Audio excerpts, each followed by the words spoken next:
Hello, hello. And what the hell day is today? I don't even know.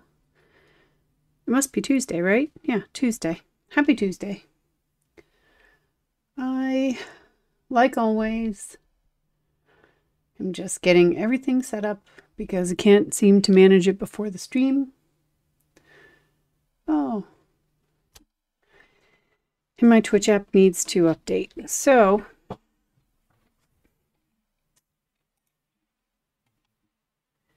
let me just start all the things. Always. Someday I'm going to be just ready to go. Right when I press start. But considering I just ran into the kitchen and got my lunch in just a minute,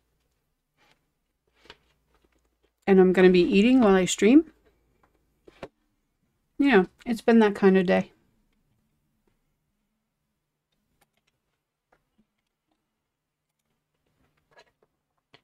So,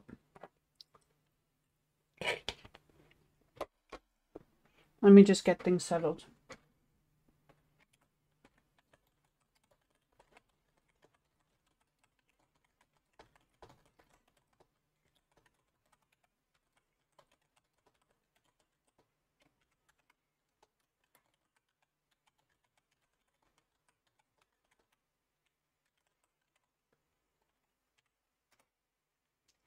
All right, that's it. That's it.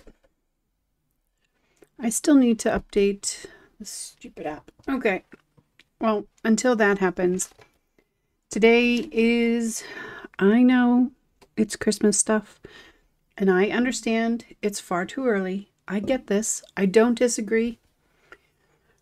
But I'm going to need to justify it like I do every single time. Because by the time everyone else starts thinking about Christmas, I need to be done so that you have something to look at when you're ready to.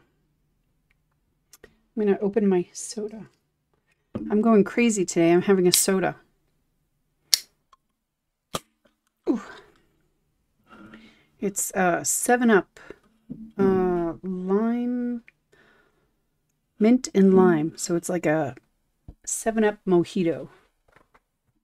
And it's really good. Oh, good. Look. Switch to creator mode. Stream manager. All right, now we're good. We can do this.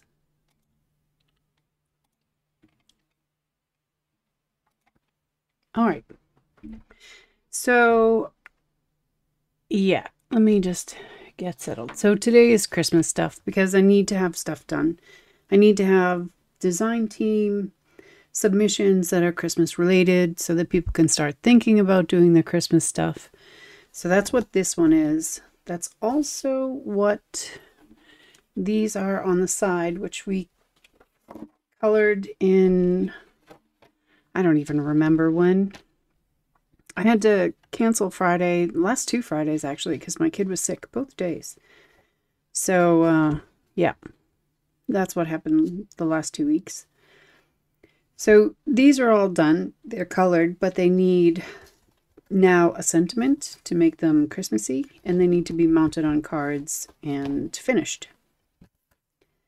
These are for the design team. This will also be for the design team, but if I like what I make, then I might just make it one of the cards for me for this year. So, because I haven't used this stamp before, and I bought it because I wanted it. So we'll see. And then this one as well, it can be a submission card. It doesn't, whatever, but it's, I don't think I colored it for that reason. But these we have to mount and finish, which we will do once this one is done. This is the only one that we're coloring today, and then we're just doing like mounting stuff. So it will be not as action-packed. And I'm just going to take a bite of lunch, which is leftover pesto pasta from last night.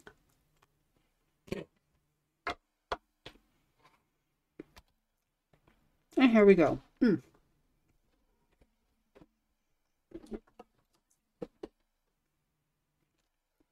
So my idea for this, I stamped it in very, very light gray ink. So it's not quite a no-line color. But by the end, you won't be able to see any of it. And I was thinking just a very like simple Christmas, like wintry background. She's putting the tree out, whatever. Really, I was just thinking some trees in the background, a nice blue sky, some nice snow in front, and her colored. I want her purple because, you know, it is me after all. I've got a bunch of blue markers here and her skin tones. I've picked out the purple combination. I've got a combination for this green tree, and then I have another combination for the trees in the background, and they'll just be various shades of this. And it'll be kind of far. It won't be very close in the foreground, so the trees will be pretty small. So that's the plan for the day.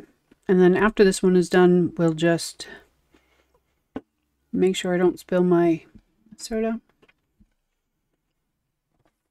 We'll take these and mount them, and then we'll be done. And I'm hoping I'm actually can get done like fairly early today, because I could use a little bit of relaxing time. Take this out later because we'll color the balls and on the tree. And yeah, make it look festive. So I'm here lurking, gurking. Welcome, lurking, gurking. I don't know what gurking means, but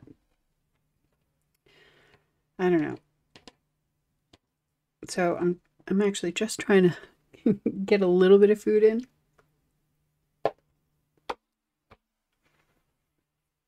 So you don't actually hear my stomach during all this. What do I need? I need a spare piece of paper. Not the right paper, but it'll do. So usually when I use this combo,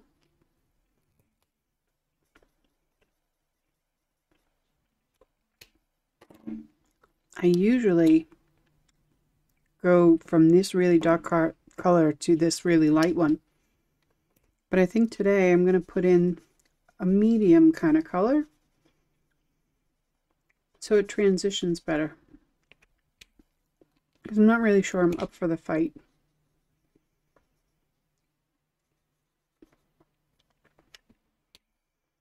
And I think that'll work. So let's just jump in, shall we? And I go against the grain and always start with the darks. Many colorists start with the light color and put a light base on for the blending, because it's easier when there's already like alcohol on the page. But I don't actually like that, because then my light doesn't get as light or stay as light as I would want, because then you have a couple of layers of the lighting, which makes it darker. So I always start with my darks, put in my shadows, and then it gives me an idea also with, you know, with what it looks like. So, and the shape, etc. So I guess I go against the grain that way, but there is no right or wrong. So maybe I just think I'm a rebel and I'm really not.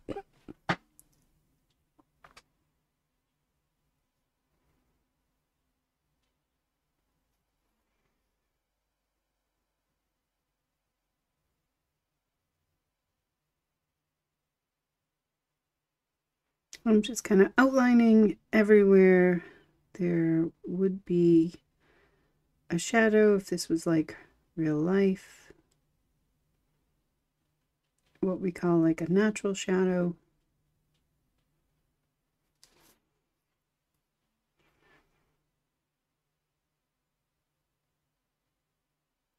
I'm just trying to follow along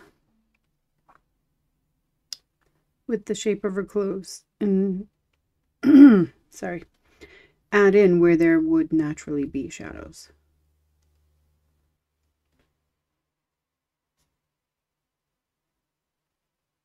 So like under an arm, bottom of the hat, that kind of thing.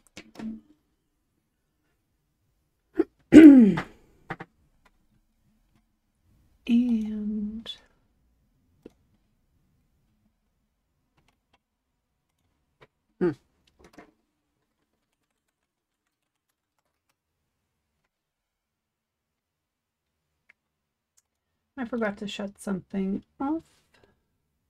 There. All right. And just another bite of pasta. Honestly, I didn't even have time to heat it up. I just threw it on a plate and brought it in here.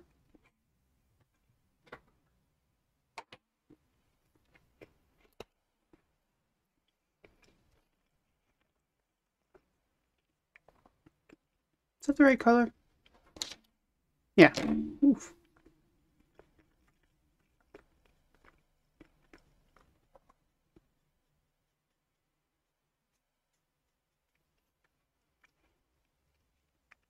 So this is a pretty big hat. So I really want a decent amount of this darker color on there. So it contrasts nicely with the lighter color.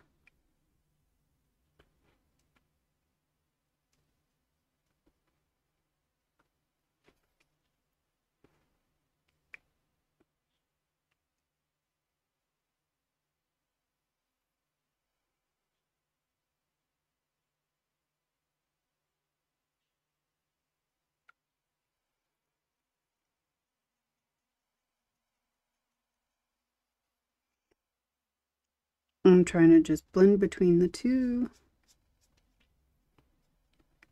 So you can't really tell, you can't clearly tell where one starts and the other one stops. But mostly I want this whole outfit to be more on the lighter side than the darker side. I don't usually do that, but I'm trying to change it up a little bit.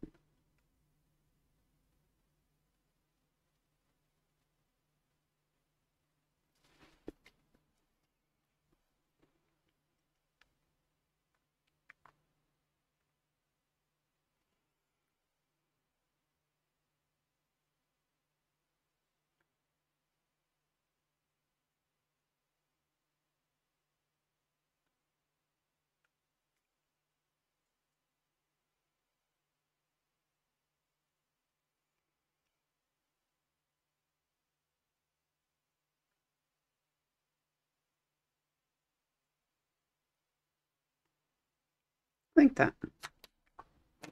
I'll go back in and do her legs and her boots after.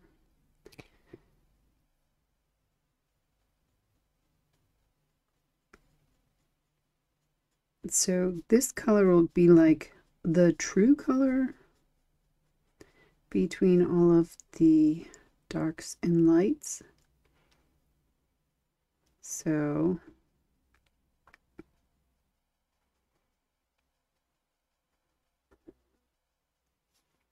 we'll see how it comes out.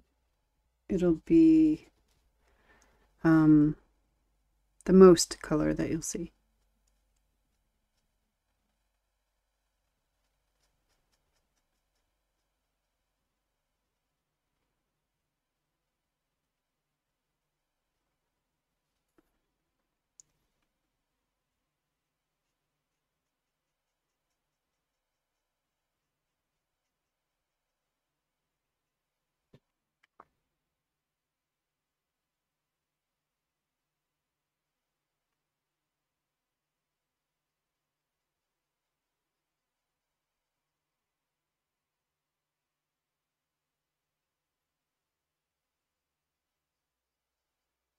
Actually really kind of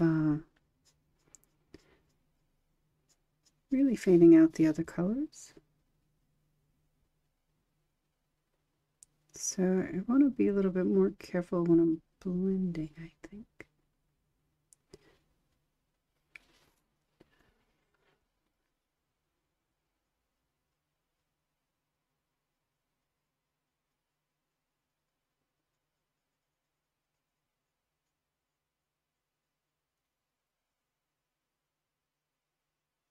I say that because I don't want to lose that shadow.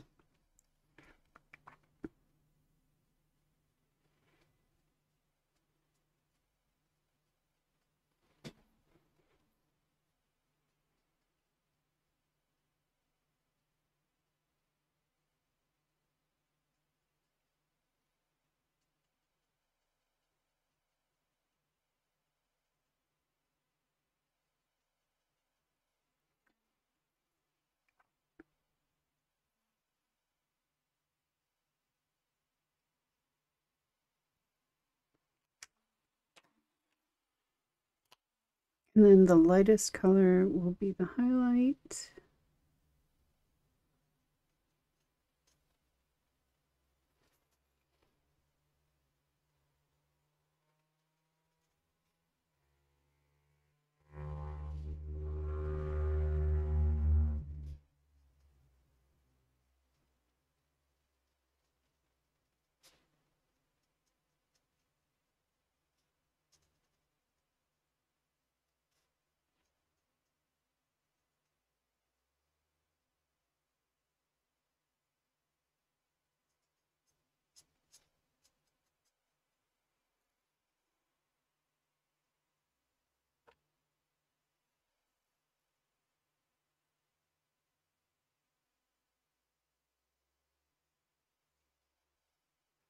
Kind of small, have to be careful.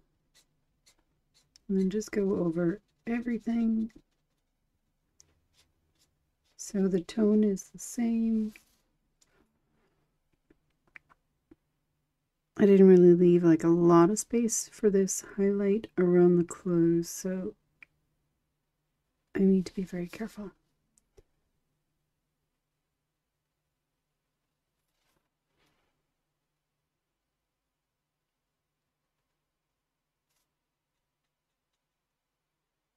But I'm only going to blend this light color into the other light color.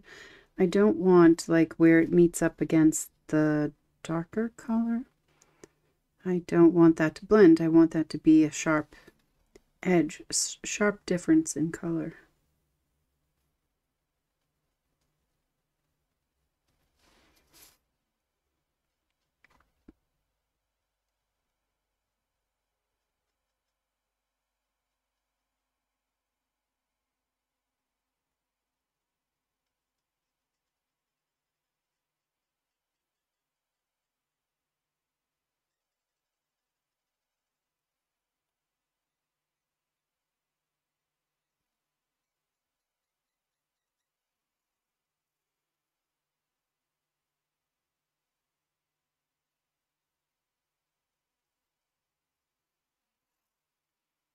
There's some really tiny lines.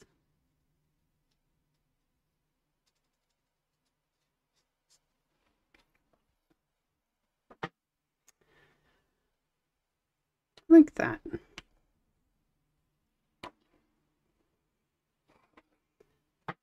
going to take a bite of food and contemplate whether or not I actually like that. I think I do.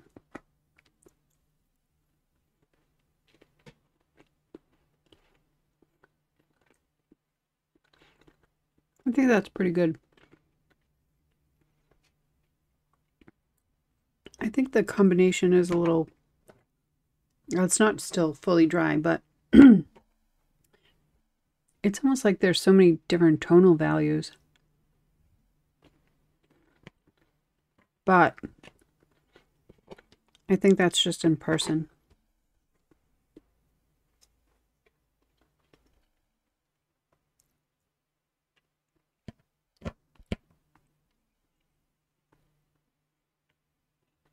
I'm just looking at the screen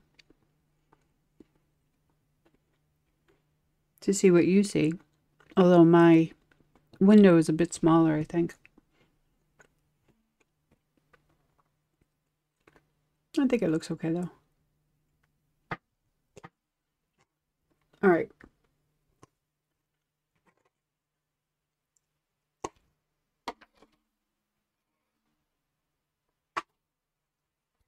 Done with lunch. Let's do the boots. I'm going to do the legs the same color, but I'm only using the two light colors.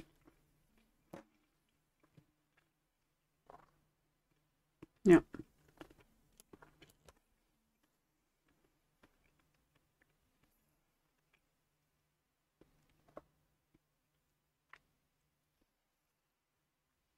I might need a better contrast though.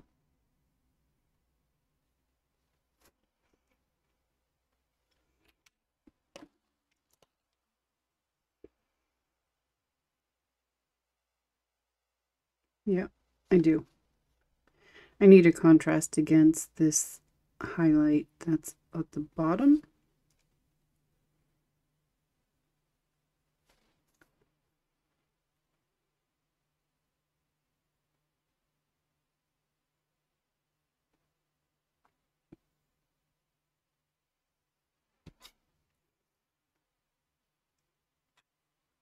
Yeah. Everything is so tiny. I have a light on my desk here that my husband bought me for a gift one time. And it's one of those like big lamps. Kind of like the selfie, like the round selfie kind of lamp. But it has a magnifying glass in the center. Because, you know, I'm older. Things don't work the same. Not everything stays forever.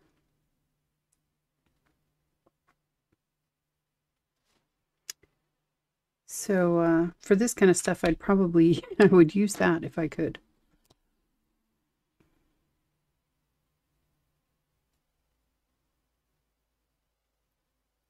It's just so small.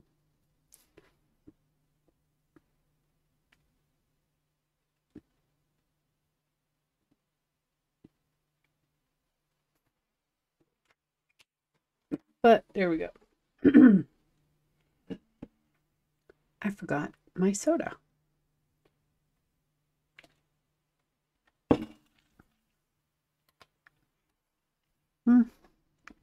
So good. I can only find that in Sweden. And so every time I go, I just grab just a couple of cans.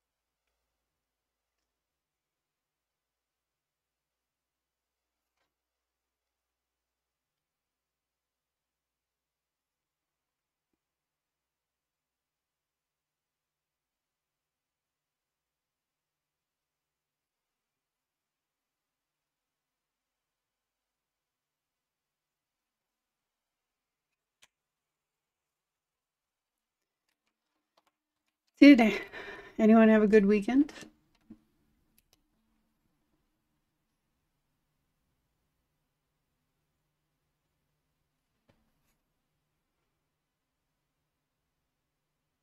I actually did.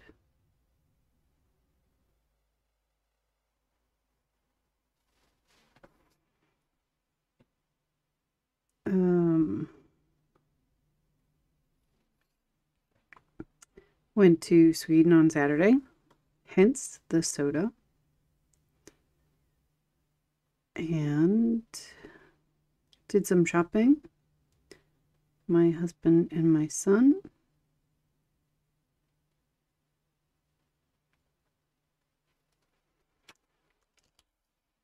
Came home and put everything away, cleaned. We ate lunch there and we ate at the buffet place, so there was really no dinner needed.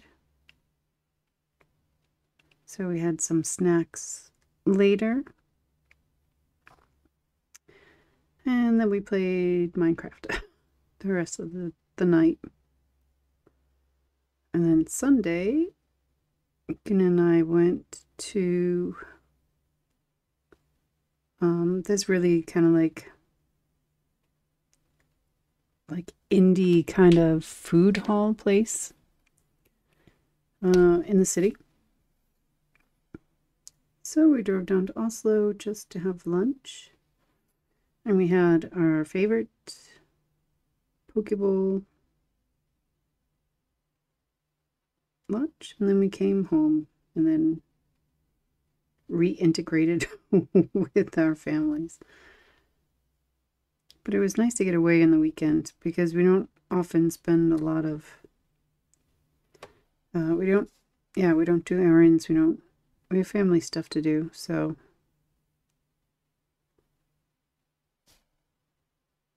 it's good to get out. I don't really think I like the boots, but I think it's just because I haven't really fully blended the darkest color. So I'm going to give that another couple of coats there and see if that will not be a better team player.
Okay.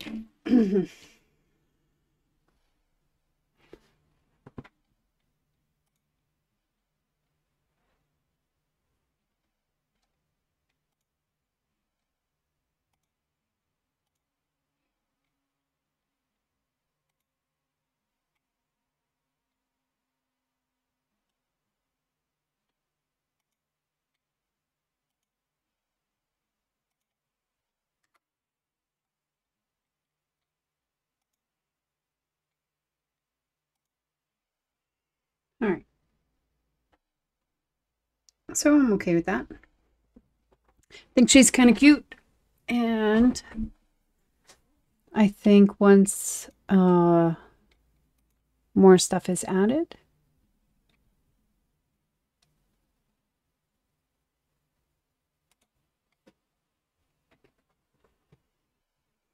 I think it'll come together.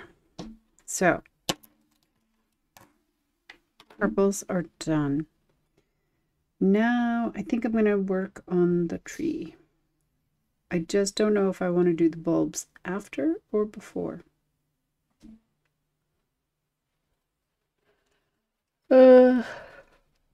Wait. Oh, I should probably do her skin though, huh? Probably color in that face so you can see it's a human.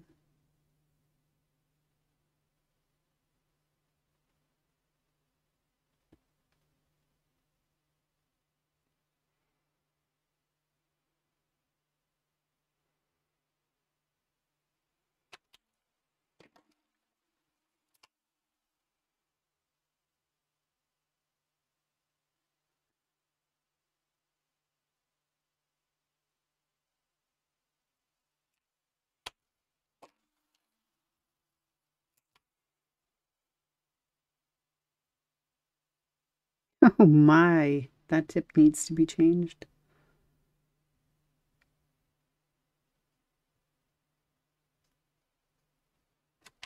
Okay, so now she has skin, and she won't look as orangey or whatever when it dries. So now what I was thinking was to have like a nice bright, like really like typical Christmas green color for the tree that she has, and then a more muted kind of color for the background. And that's what I'm going to do. But first, I need to kind of figure out a lot of stuff about this tree. So wherever there is an ornament, there will be a shadow, right? I'm not quite sure, and this is what I'm trying to figure out. This is on a string, right? All of these lights are on a string. So do I want to bring attention to that? Or do I want to just kind of ignore it?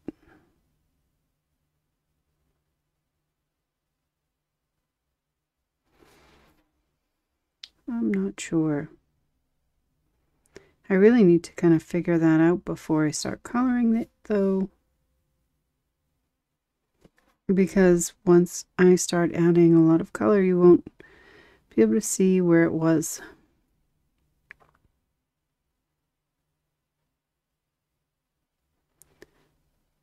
So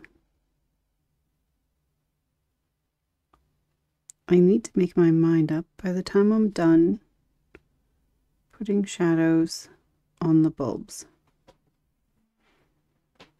Or around the bulbs, I should say.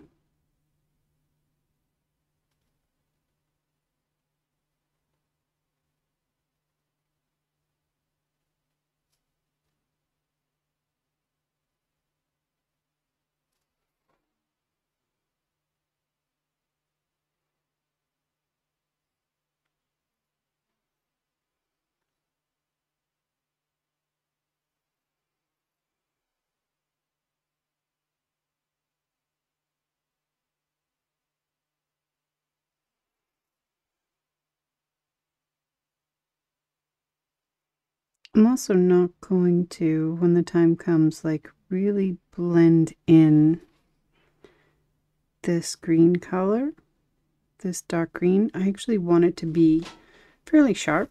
I want to keep it sharp. There will be also a shadow where she is in front of the tree.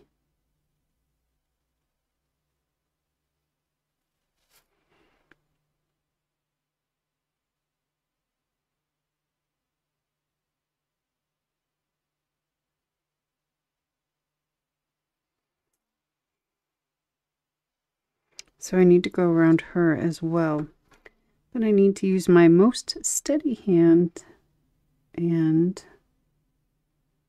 my cleanest stroke to do that.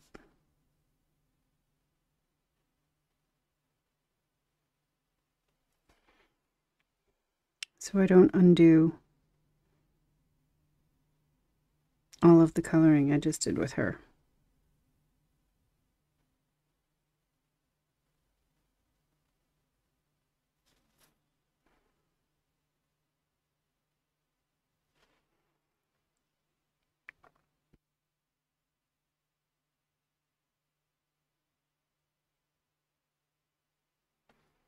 Her little nose.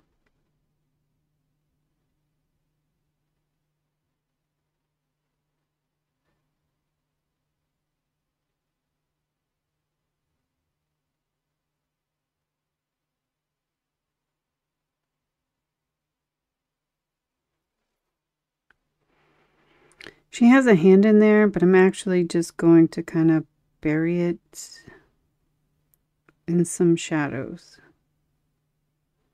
because it's so small anyway.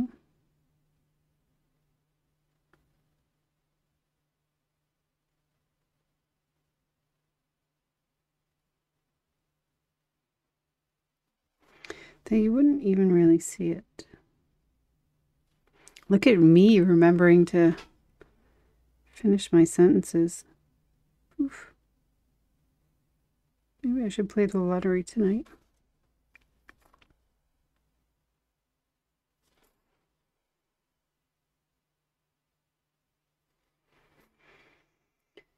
Okay, that. Oop, there's a spot right here. And I said I was going to bury her little tiny hand in shadow.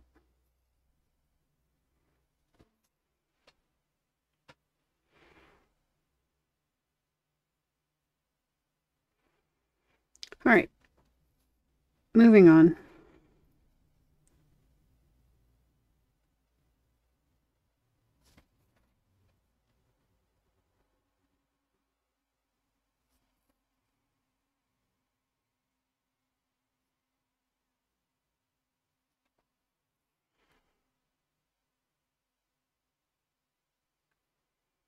I'm going to come back in and add some detail to the tree, some shadows, etc. after I isolate the ornaments.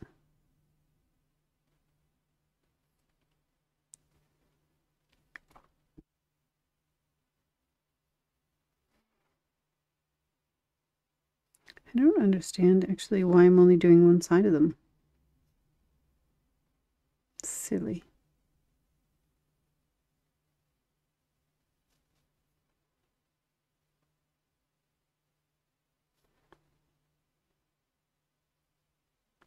I guess they're not ornaments, they're lights. Sorry.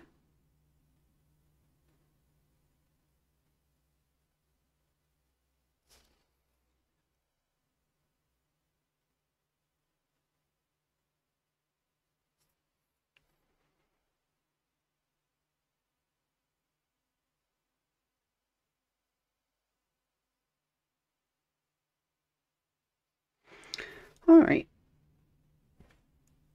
Those are all the ones that are on top of the tree. If they're on top of the tree, they would have a shadow of the tree underneath. There's a couple of different ways I can do this. I can do it so that they're glowing and then the color spills out onto the tree. If I decide to do that, I need to make up my mind on that now and do it now. I don't typically do that, and it's not really... I have a hard time wrapping my head around that kind of stuff because she's dragging a tree. It's not plugged in. It's not logical for it to be glowing. So it doesn't have to be realistic. I'm not trying to make a person, but I also don't want it to make you question. So now I'm just going to go back in and add just some stripes of shadow more in the center, and where there are overlapping branches, I'm going to highlight those. Where these branches kind of stick out, I'm going to give them a bit of a kind of so that you can see their form.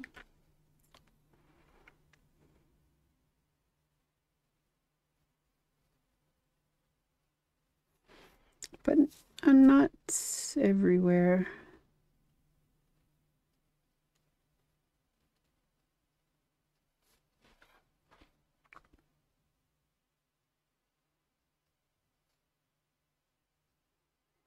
This is like the center of the tree, so that's where the most shadow would be. So I'm going to fill in the shadow here a little bit more. And I've also decided that I can come in for this string part afterwards with like a silver gel pen. And I won't be able to find the exact form because the color will cover it, but it'll be close enough. And I can always use the package as well for reference.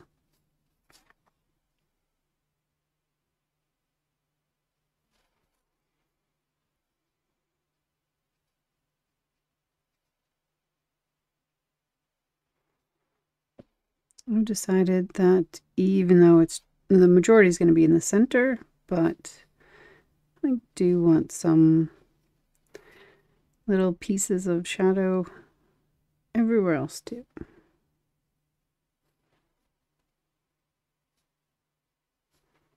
This is like a, it's a cutesy card, so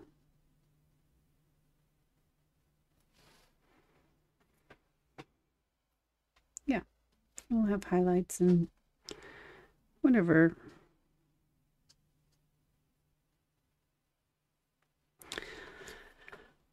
I just need to remember what goes where and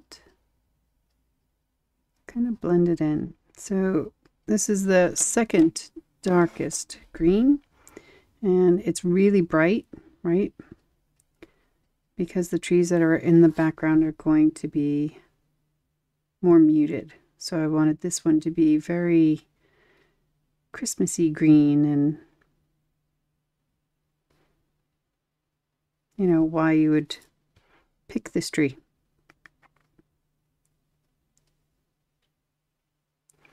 And I'm going to go around all of the shadows that I put around the lights, but I'm not going to blend them as much.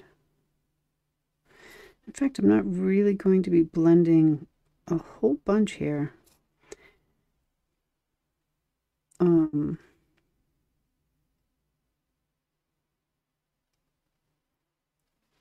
Because I want you to see that there are different branches, etc. I might blend a little bit where like there here, where there's a branch kind of on top. I'll blend that. And a little bit with these lines, but really for the most part, it's not going to be that smooth. Because trees aren't smooth. I have a really hard time like kind of describing what I'm thinking, because I want to be somewhat realistic, but not so that it looks like a photo, right? So what do you call that? I have a hard time figuring that out. Mostly I just kind of go with what I think kind of feels right. And then it just is what it is.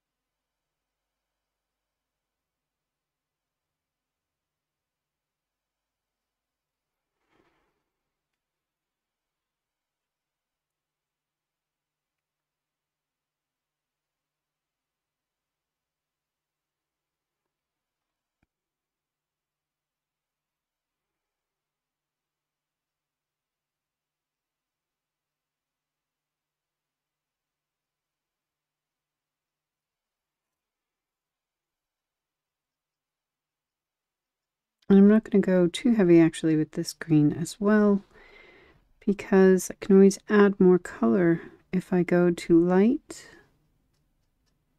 But I can't really lighten up if I go too dark. So I'd rather be a little less on this color right now and then add it later if I need to.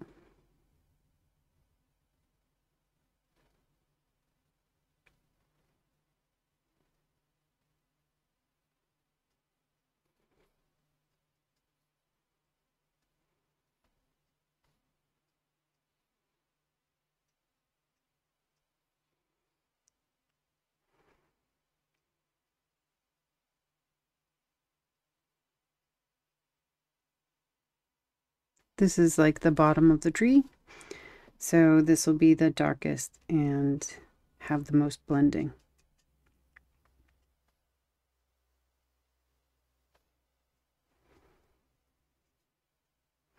But we're just going to add the other colors on, fill it in, and then see what it's lacking.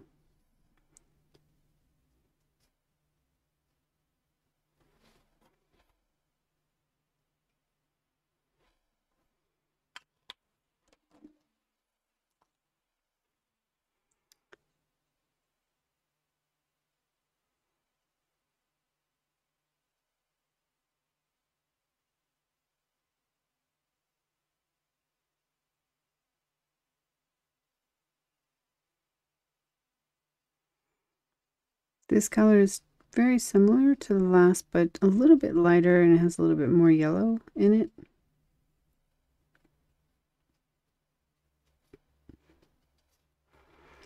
Which you might not be able to see.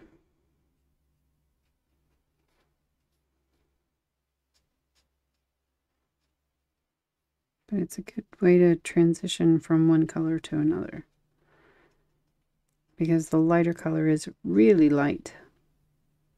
And I'm not doing, again, too much because I can always go darker. I can always add more. I can't really take away. I'm being very, like, kind of messy. Not very precise, because now I'm just going to color everything else in with this. And then when we can see what needs to be darker. But now I'm kind of going along the outline, so I need to be careful and precise.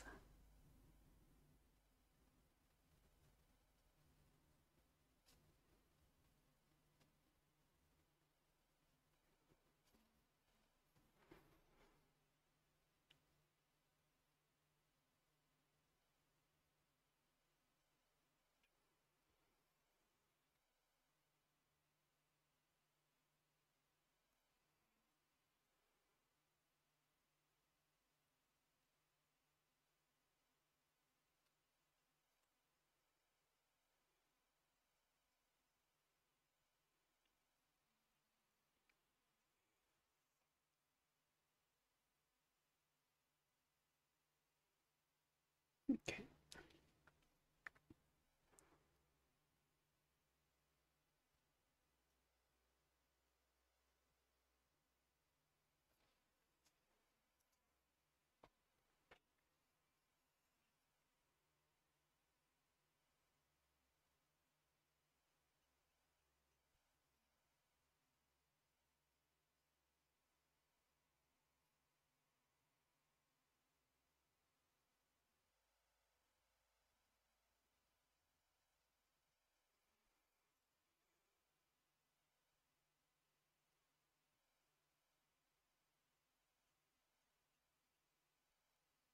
Doesn't this look very hodgepodge?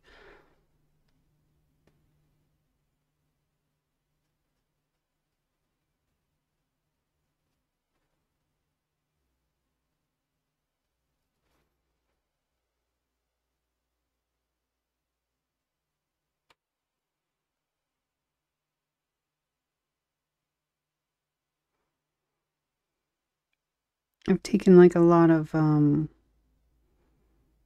coloring classes online, and I follow a lot of artists that I kind of connect with, that I understand what they're saying, because two people could teach you the same exact thing, but someone just says it in a way that you understand better. So those people I kind of try to keep close. And I have one teacher who says, stop judging. Don't judge until it's finished, because it's kind of it's amazing, really, that everything comes together as well as it does, especially when you see it in like this kind of like This does not look like the best tree, right?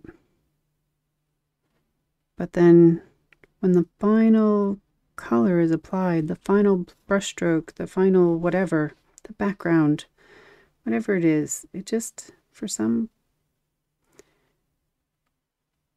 miraculous reason, it just comes together. Years ago, I would have been like, oh, this is awful. I can't put this out. I'm stopping now. Forget it. I'll throw it away. Start again. But, you know, with age and practice comes experience and maybe a little bit more patience.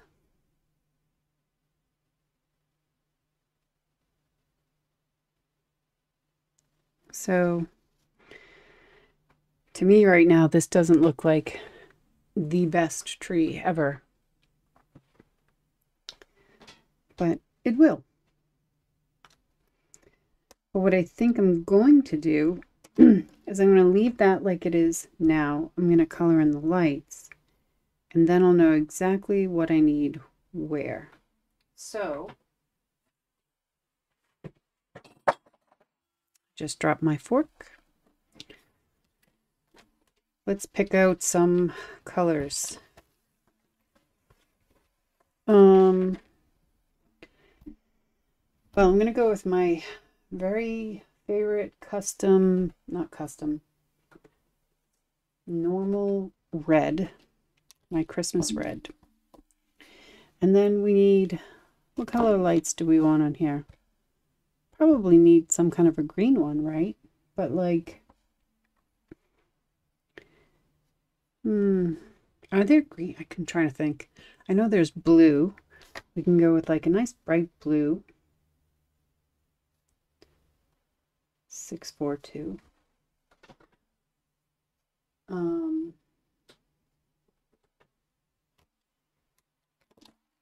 already have two, I think. Don't I? Yeah. Orange. So 7 for Y17.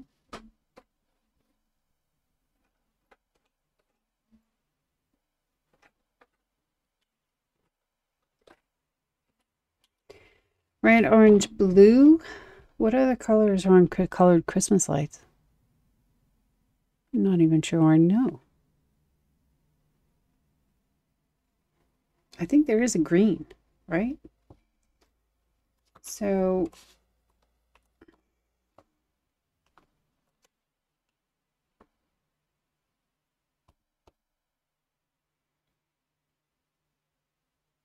think we're going to go like much lighter though, so it doesn't kind of clash with this.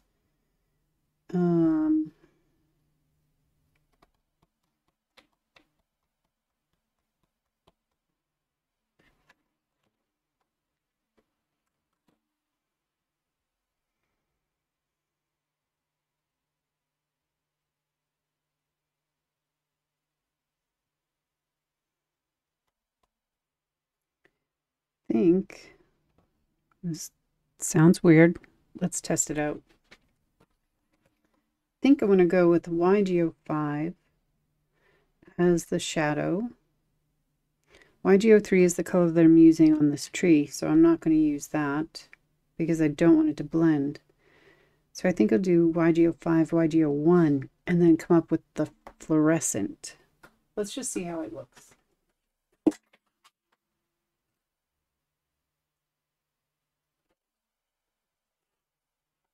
And I took my marker and threw it right then.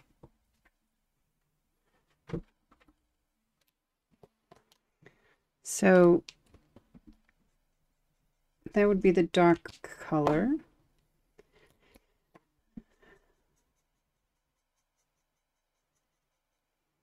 Blending into that, and then let's see.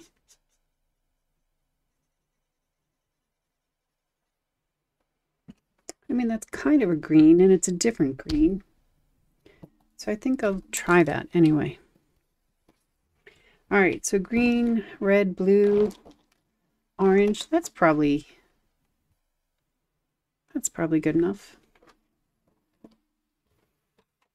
Honest to God, I'm gonna have to look at a picture of colored Christmas lights because I'm just so used to white everything now. So I'm going to take the lightest color of each. Where do I find? I'm going to actually use one on the blue and just have an idea like what, so I don't have too many colors. Like, so if I start there, red, I don't really want to go in rainbow order. Orange, and then fluorescent, and then repeat, right? So I have an idea what color is going everywhere. Is this too much for a little tiny Christmas card? Yes, it is. I never said, oops, see, and right there, that was supposed to be blue. I never said I wasn't over the top on this stuff.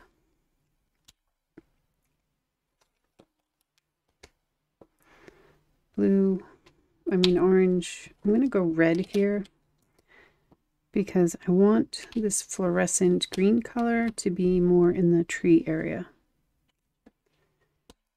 So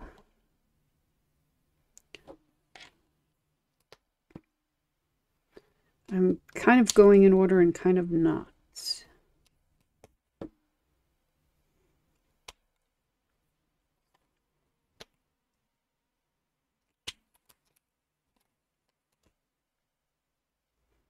And this is the lightest color, so it doesn't really matter.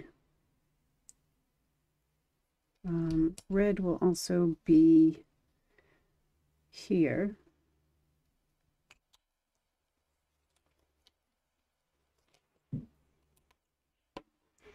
Blue is over there, so put that there. Orange here, dog hair, and yellow here. That's the plan. All right. Start with reds, and I'm just going to very quickly, the shadow would be on this side. The shadow would be on this side.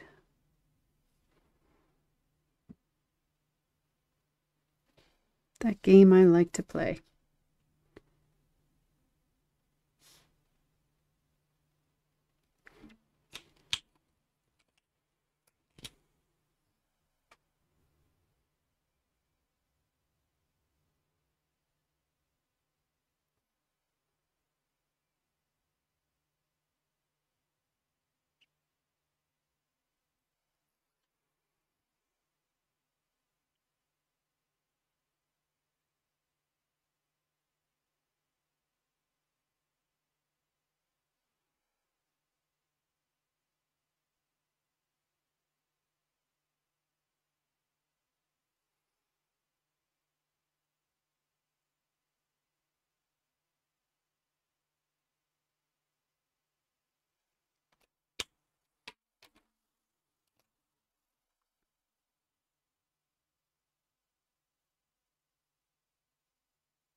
Oh, these are so tiny. So tiny.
Okay, red, done. Blue. Next. Drink first.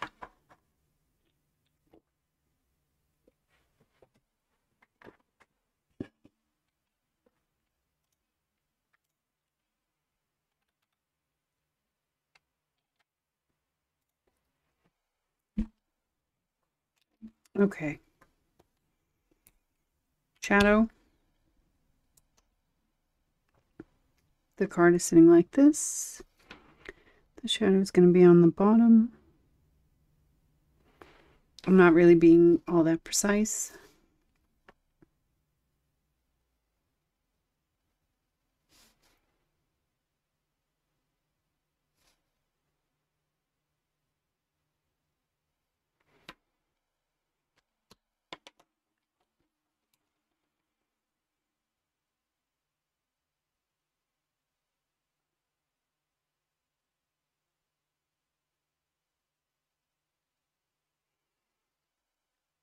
I tend to kind of overthink a lot of these things, obviously, by choosing where the colors go, etc.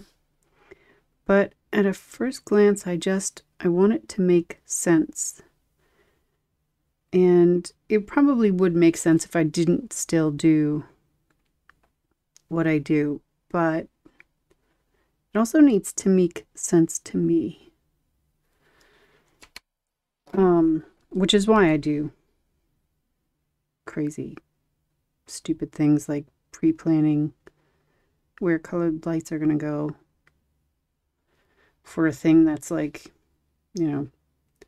4 millimeters big.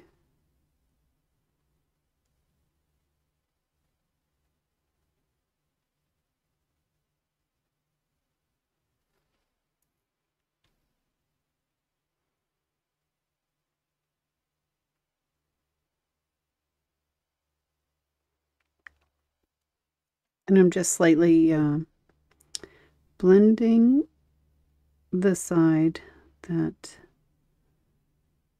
meets the highlight. Even though the highlight goes all around, I'm not blending the side where the shadow is.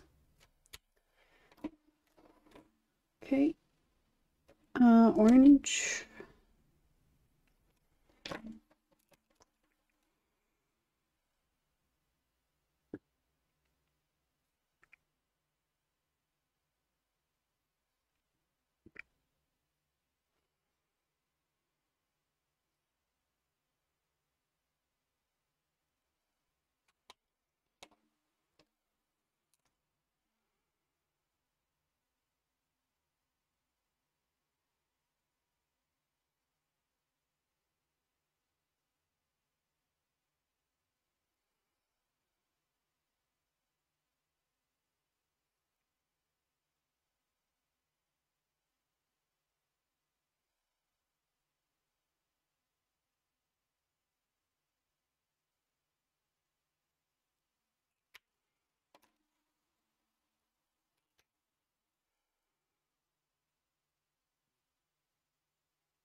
And now, I'm not still 100% on this color combo, but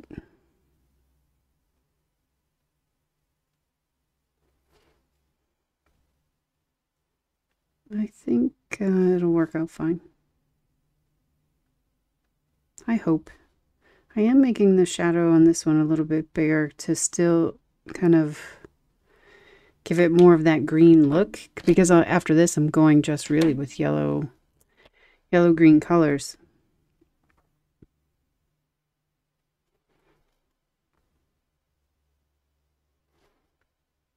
but I think it will do.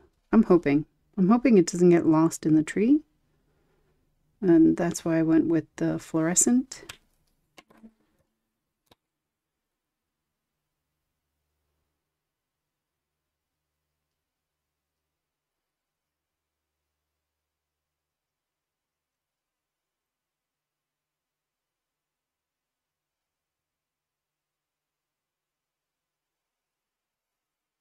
Like that. Now there are some connection points where, like that little white stripe.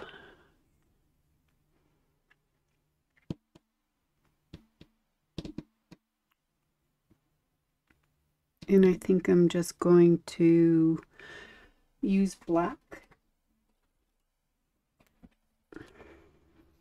because that'll actually be a good contrast and small enough.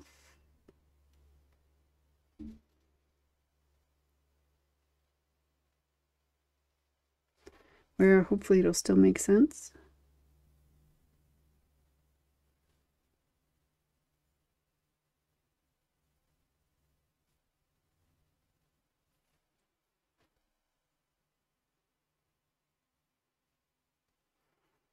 It's such a small detail that I don't really think it matters, but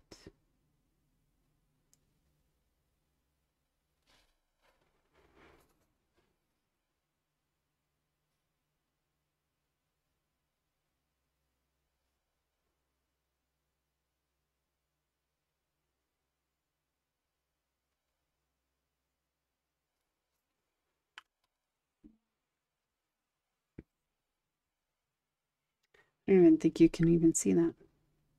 I'll bring it up after. All right. There's a little star here. Looks actually like it's attached to her hat. So I'm just going to make that a little bit more clear by taking one of the second darkest color and then just slowly going from the hat and following that over. And then I'm going to use I'm going to use kind of this orange. Not all of the orange. I'm going to take out the darkest. The shadows will be shadows. We're talking about such a small thing, but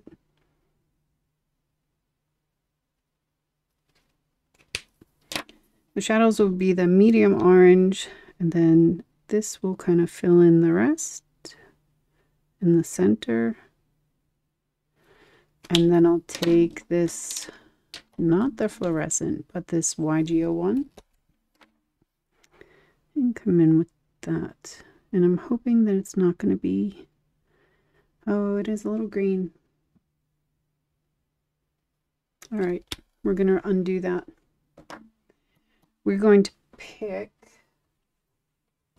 a nice bright yellow Y06, and that should hopefully cover that.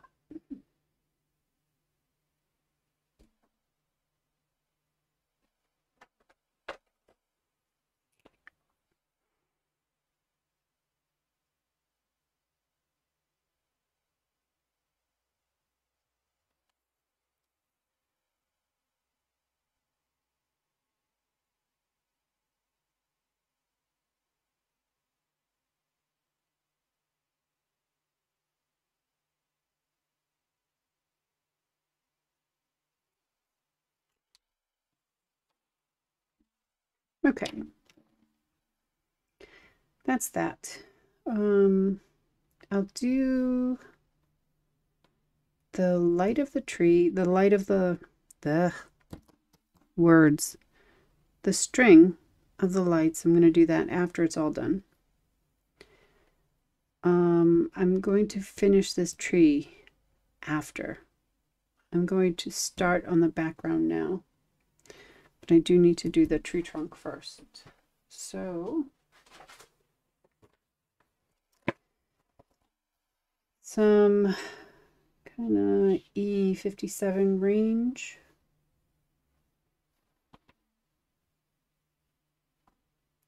and 55. Highlight. Yeah.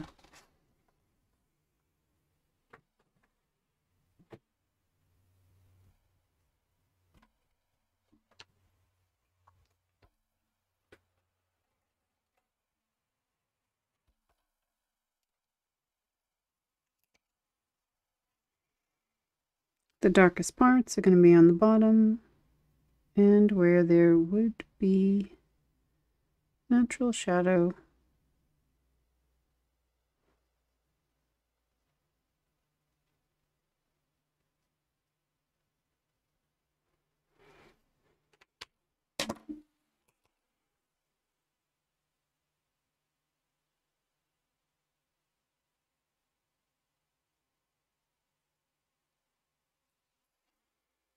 And I'm going to go in again with this because I want it a little bit darker.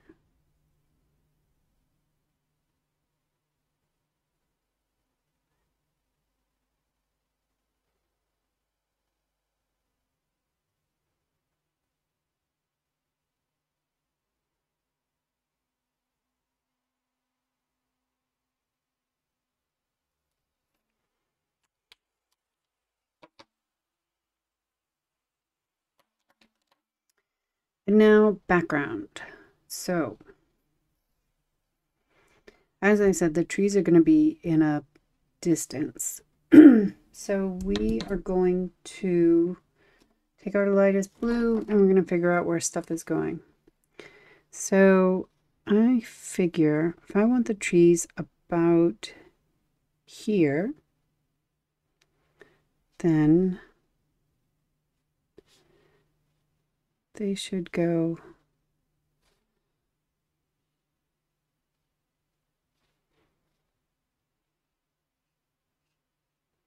this would be like the ground, right? The snow. And I'm going to take, I have a 4-color mix here, but I'm actually not going to use all of them. I am going to use all of them. I'm not going to use each one, all 4 in one tree. I'm going to make layers of trees. So the tallest trees are going to be in the back, and I want them to be around that high. And I'm just going to lightly draw in, not any kind of specific tree, just a tree. And they're going to be varying heights, widths, etc. And this is going to be like the background. This is the background. This is going to be the furthest back of the trees that there are.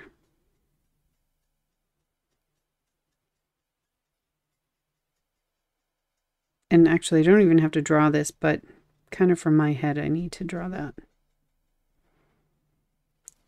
Right?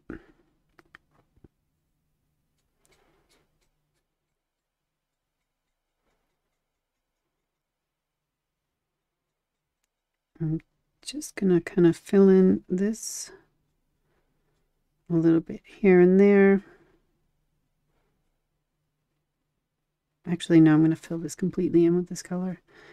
And I'm doing that because the trees that are going to be in front, if there are any gaps, which there should be, you should be able to see something in the background other than a white background. So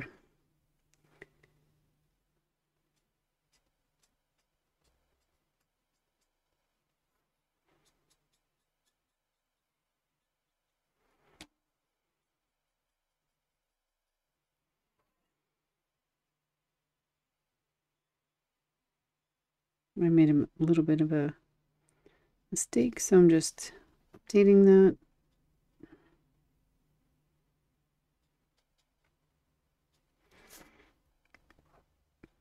And because these trees will be in a different tone, it'll be nice, I think.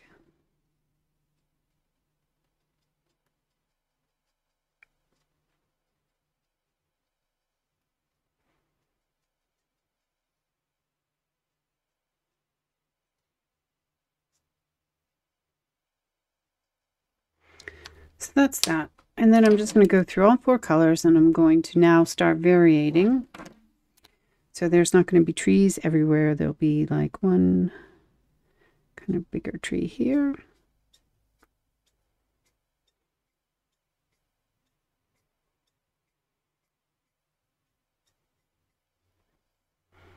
And maybe one over here.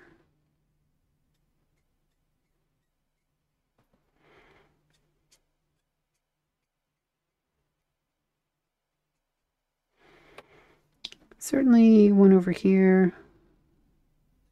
Maybe a little bit smaller.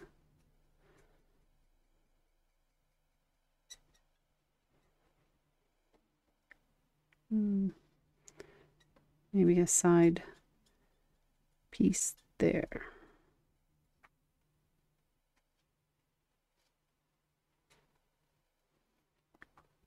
And maybe just some differing color here to show that perhaps there's a tree over there too.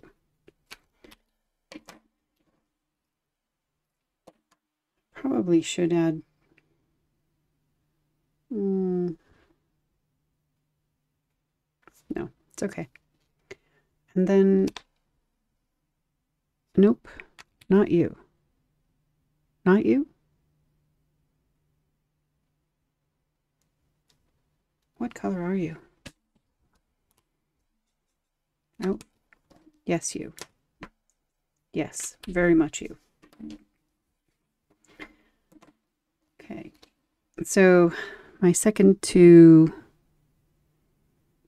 darkest, my lightest darkest, if that makes any sense. They will, as I come forward with darker colors, the trees will get smaller.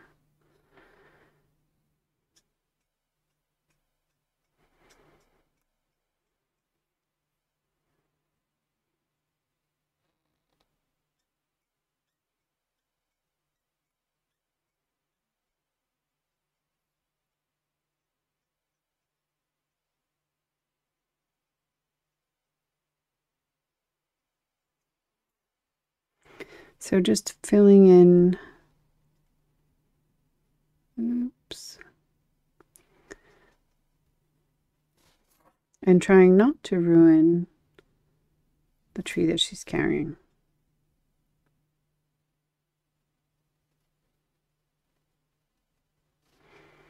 Form doesn't really matter so much here. It's more the color that will do the talking, especially when you have other things to look at with it.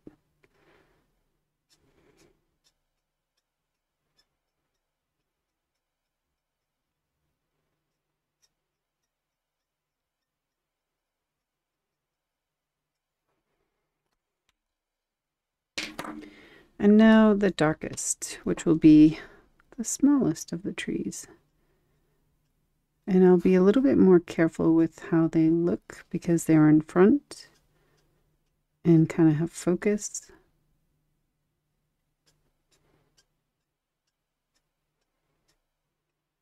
But as you can see, I'm not really doing like very much different. I'm still just messily drawing trees, kind of giving more the idea that there are trees there. But I will fill them in, so there will be this kind of like row of darker trees everywhere, and it will be a proper row.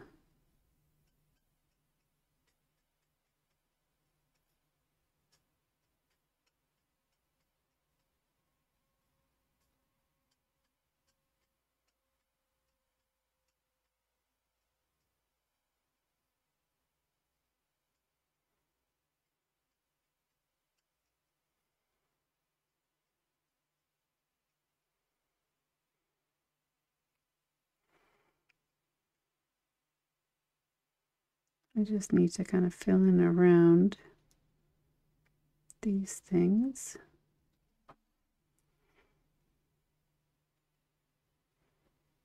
I'm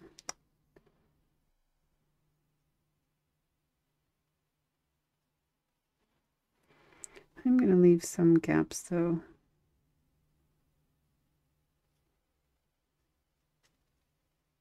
Because I don't want to lose that kind of string thing. And again, this is the background, so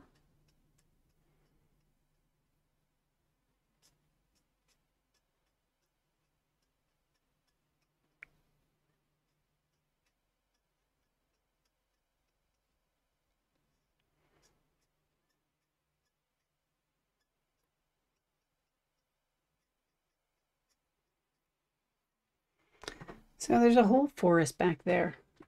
And there you go. Simple forest. Now I want to do the sky, and then I'll do the rest, and then I'll kind of detail. I really want this to kind of pop out a little bit more. But we'll see what it looks like with the sky. And not you. I'm going to do kind of a two-tone sky.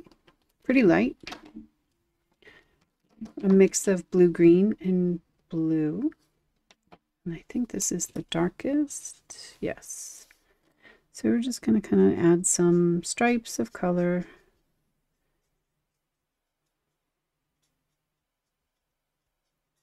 Up here in the sky. That's the blue-green. This is the lightest blue-green, so we're just going to go over that a little bit.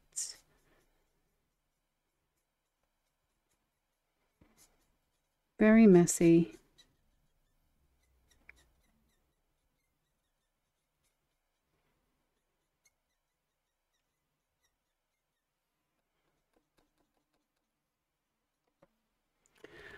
And then we'll go in with the blues and fill in everything else. So this is not what I wanted. This is what I wanted. These are really the lightest blues that there are. This is the darker of the lightest blue, and I'm going to do the same thing and just kind of fill in some of the gaps. Not really. As I get in towards the trees with the lightest color, I'll be careful.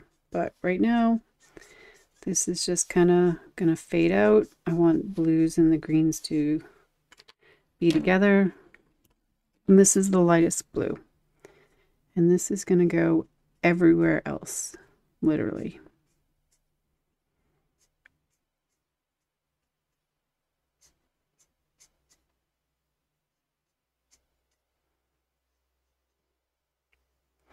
And I need to be very careful because if I touch red with this, I'm going to be moving red with this really light color.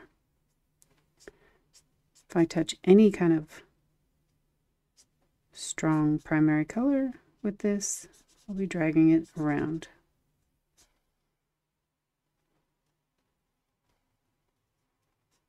So what this is going to do is just give like a hint of blue, very, very light.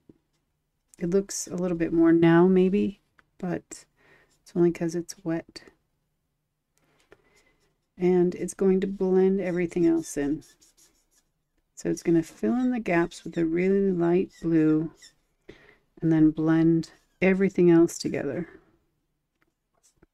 And that's how you make a very quick and dirty, pretty sky.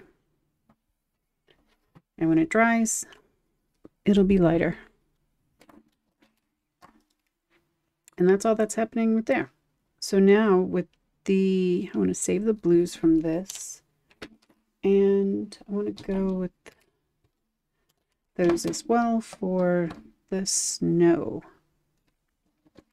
So I'm going to take the darkest one and create some shadows. There obviously would be some directly under her, right?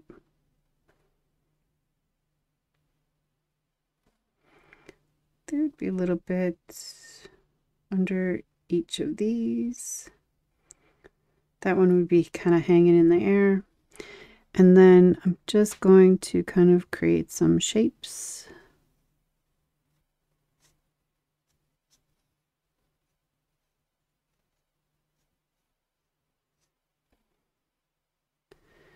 Just to kind of give some interest to the foreground. And then I'm going to blend them out with all of these blues.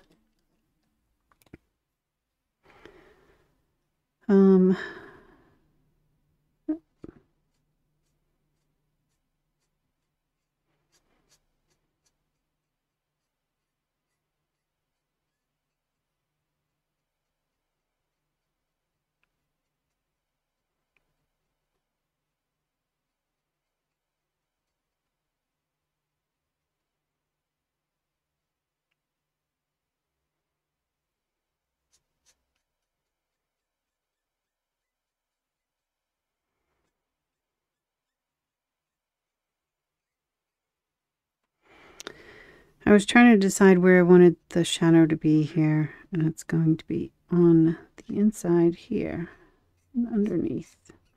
And I don't actually know what this thing is. It could be a hill. I don't know. Could be whatever you want it to be.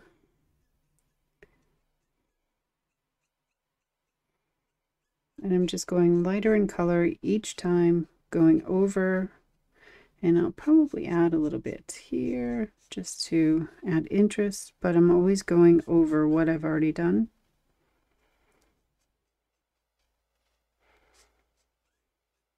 And blending that out further.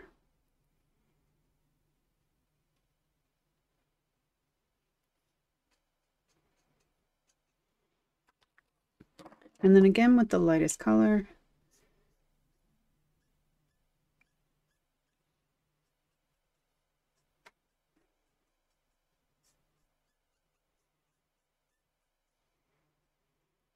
Oops.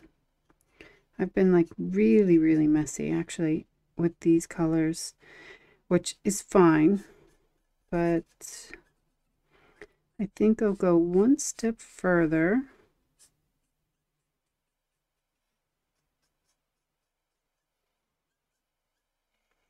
And take my... Oh, good morning, Alexa. How are you doing? Thanks. I'm going to take my colorless blender and just where the lightest color stops, I'm going to just give it a little swipe just to soften it and so it blends better.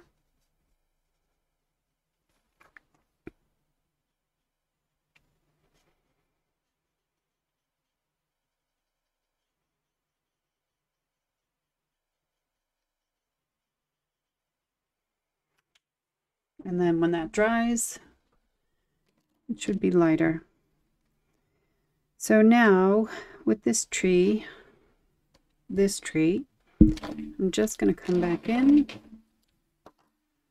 with some of the other colors and just kind of make little, like I did earlier, but just make little stripes and texture for the tree. I kind of have an idea now, like where I want more dark. I kind of want to not heavily color what I've done, but just add some texture to it, right? So I'm coming in with like really, I'm very tight, low on the marker, and I'm just swiping very carefully, very lightly. And I'll do this with all of the colors.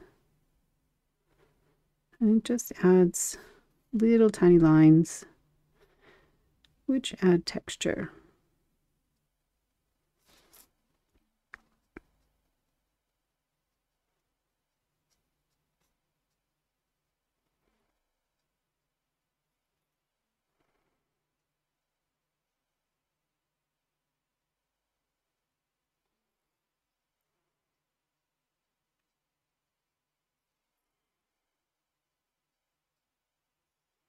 And I'm going to do this in all the colors. You went from dark blue to light or light to dark? For the snow, I went from dark blue to light. I generally color from dark to light. There's a lot of people would say what I'm doing is wrong. But there really is like no specific way to color. And I'm just more comfortable with that.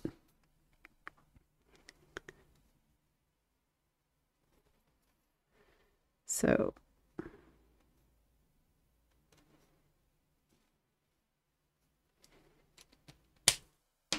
that was the darkest green. Now I'm going to do the same thing and add some texture in some of the lighter areas with this lighter green. I don't know, with the 4-color blend, it's so hard to... It's the lightest of the dark greens.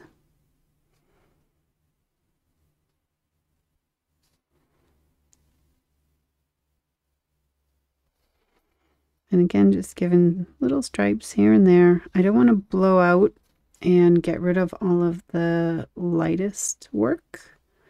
I just want to add interest to the lightest work.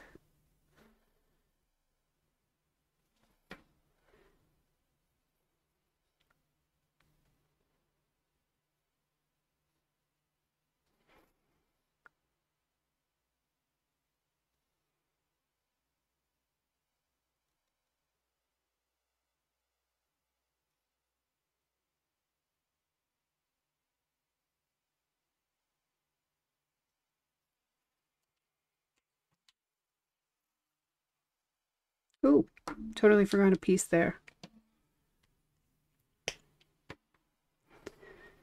So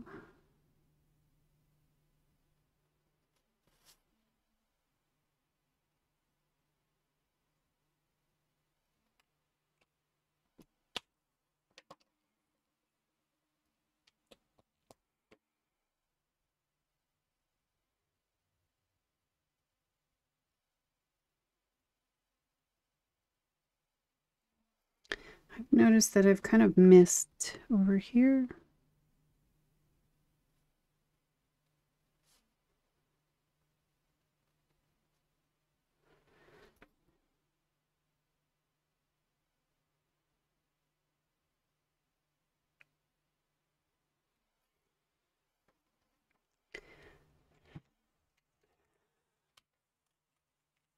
So there we are. She does not have an eye. So I'm going to take a nice blue and give her a blue eye.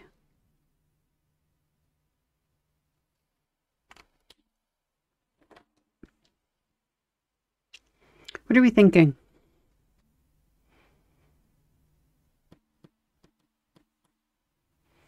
Maybe I'm going to try. I don't ever recommend touching the camera, but I'm going to see if I can get detail. Oh, and I also have to go back and do that string, right? So I'll do that after. But let me see if I can get this to focus. Oh, I can. So you can see some of the strokes in the tree that give it more texture. You can see some of the blending of the blues where it goes from dark to light. You can see some of the shadows. I'm very much away from the microphone, so I hope you can even hear me. You can see the highlights in her clothing and how it the purples kind of gave like different hues in it. It's not a bad thing at all. So, yeah.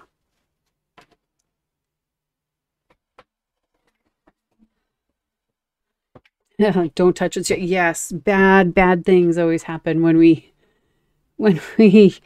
touch the camera. Holy hell. Bad things. Did you draw or was it a stamp? The figure, the girl with the tree, was a stamp. It's by Stamping Bella, one of my favorite companies.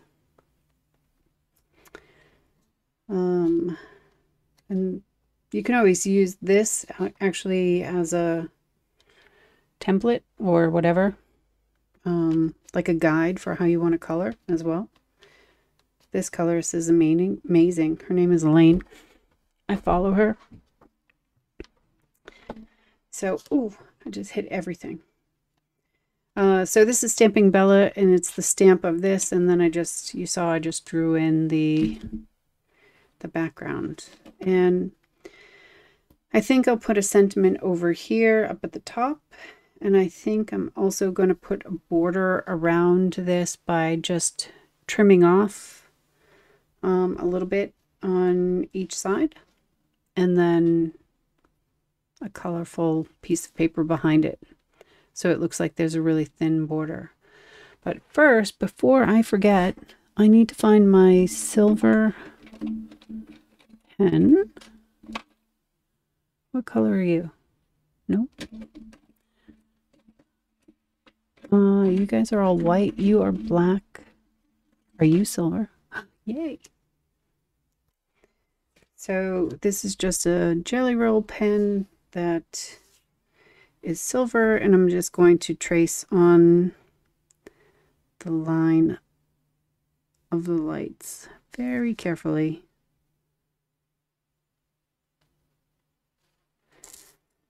And I'm kind of stopping between each light because a shorter line is easier to draw than a longer one.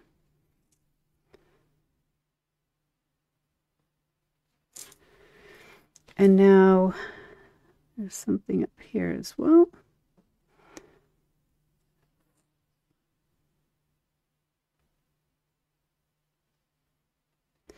I can't really see actually where the line goes. So I'm going to look at the stamp and kind of just figure it out between the lights. So this one would come over here, and this comes up to here, and this one comes over here. This comes around and it goes in the back.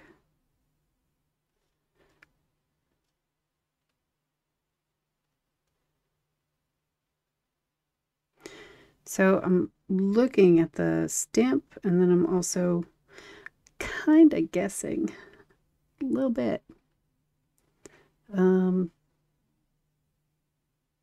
This one comes around there. And then this one goes there. Comes up and over here. And that's it. I think that's good. I use the Stella pen a lot for the glitter, but gels work. Yeah, I use the Stella. I think you mean like something like this, right? Like a glitter, I think. Yeah, I use this for larger areas, and then this one is just for like the thin lines. Where are you? I'm in Norway, and I do stream on Tuesdays and Fridays. From my time, it's 12:30 to 3, but I don't know what time that is for you. Right now, it is 2:15 in the afternoon for me. So I started 1 hour 41 minutes ago, so I don't know what time that is. Yeah, that's the Stella. Yeah, I have a couple of different versions. I also, oh yeah, Wink of Stella. I have a couple of these in different colors, but I'm actually pretty impressed with the Nouveau one. So, and then Ink on 3 has a thing that I think they call Fairy Dust Shimmer. And that works really, really well for larger areas also. So let's see, is there anything else I want to do to this? I think the scene is pretty cute, so I think I'm just going to trim it. I will probably emboss the sentiment, and I have to decide what sentiment I want. So while I'm doing that, because I'm just thinking in my head with that, I will start putting away markers. Because this is going to be for the design team that I'm on, I think I need to stick with Norwegian. So I need to find a Norwegian sentiment that I want to put on there. And I think I'm going to need to look into my database here.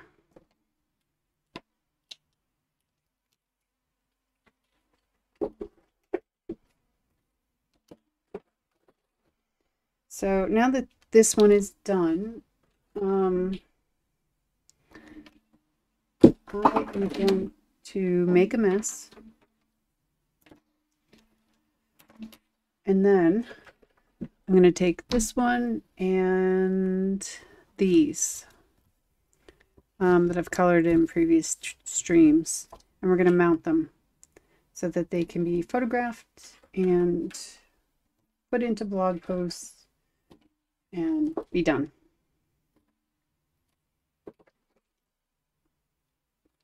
I'll do the blog stuff though, like, you know, not streaming, obviously. Alexa, I think that we've talked before a few times. I've seen a couple of your streams. You do more scrapbooking, right?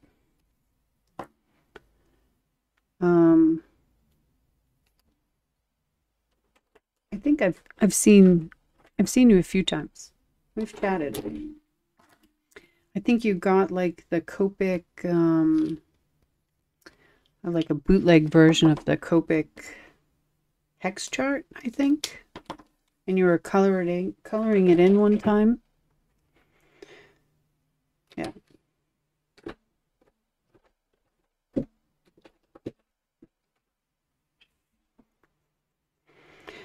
Yeah. How are you doing with your coloring? Are you progressing? Are you coloring anything? Are you doing it on stream?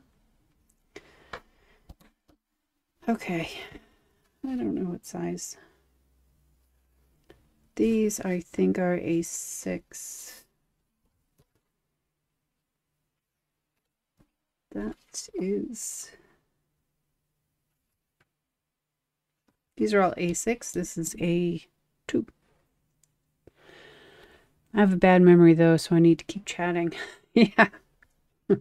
Oh, trust me. Yep. I know that feeling. All right. So these three at the very least are going to be if you have a bad memory, you have come to the right stream. Oh, she speaks nothing but the truth. Nothing right now. Family stuff is too busy. I might get back to it in a bit. Yeah, totally understand that. Man, do I understand that. I usually stream on Thursdays, Tuesdays, and Fridays, and I've missed the last 2 Fridays because of a sick kid, so.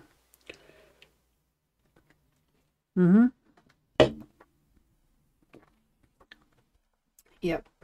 She speaks the truth. Let me get some stamps. Let's see what we're going to put on these things. 1 second.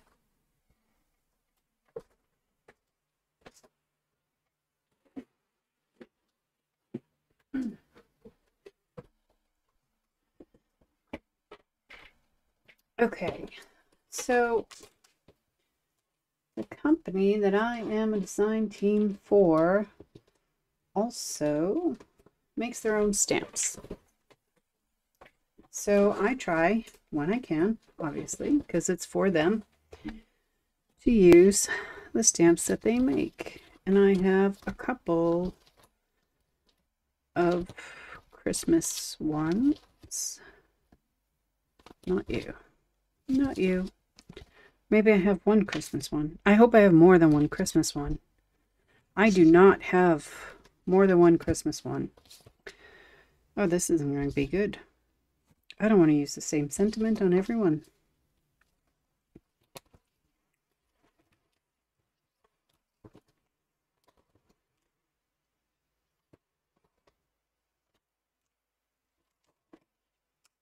No. Okay. Plan B. There's another stamp company that I have that has Norwegian sentiments, and I'm going to find those.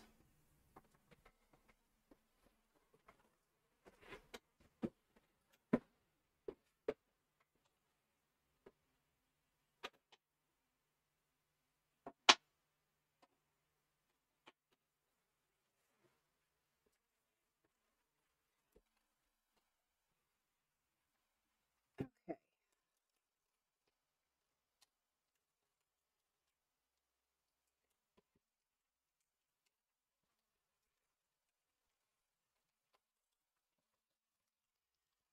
Let's see. Okay, Christmas. Christmas. Christmas. Christmas. Christmas. Christmas. Excellent. Nope. Nope. Nope. Nope. No, no, no, no. No. Nope. No. No. No.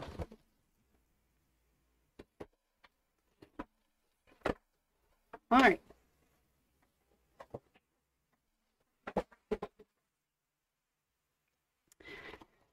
So basically what I do is I try and find a sentiment that's going to fit in the place that I want it to be. The backgrounds aren't anything really important, but I also don't want to block too much of it. You like that company? Oh, this company. I was a design team member for this company. So it no longer exists. So I had all the stamps because I had to make stuff with them. But generally I try and find something that will fit where I want it to. And none of these are skiing, so that one is going to go to the side. And this has some nice smaller ones. That's kind of, this has some nice big ones. This has cursive. And no. All right. So that's how we narrow it down. And no. I think this one here will fit well there. And then where I want sentiments on these are probably, yeah, up in the top. So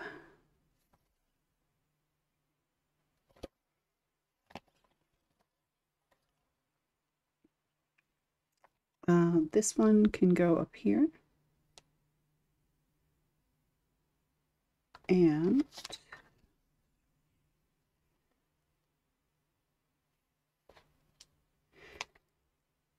no.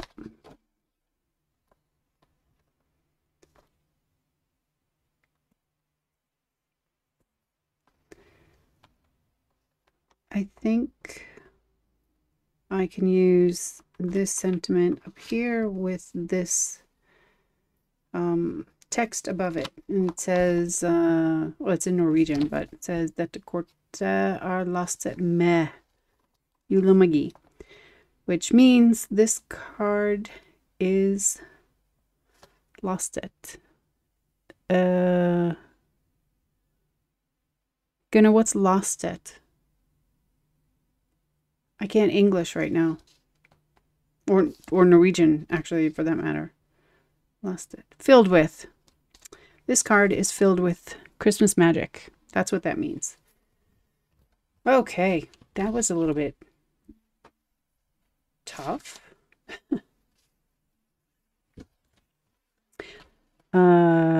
So you'd get a ton of those. Yes, for this one I got all of the stamps that they were made. This one is the other one that I'm a design team member for.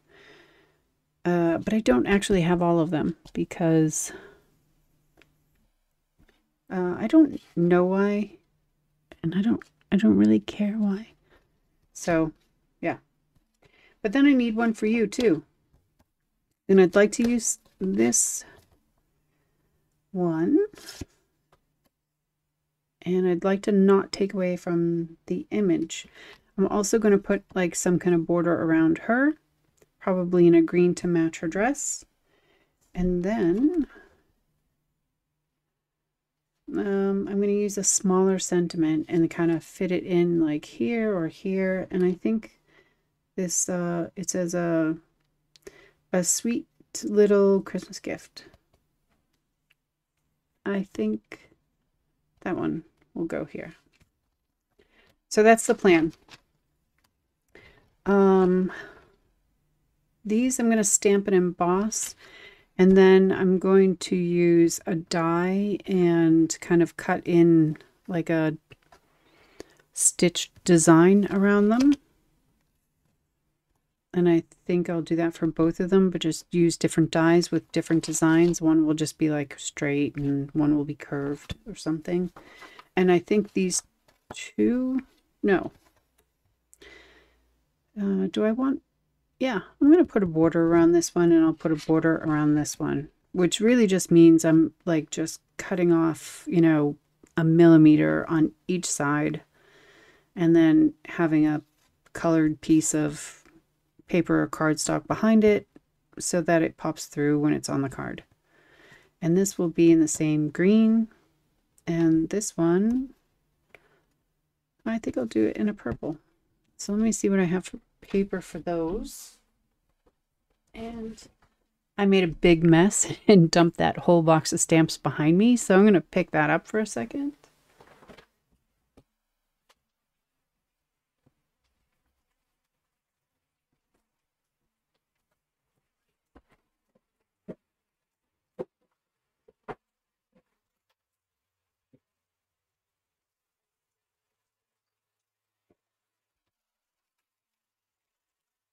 Put these away.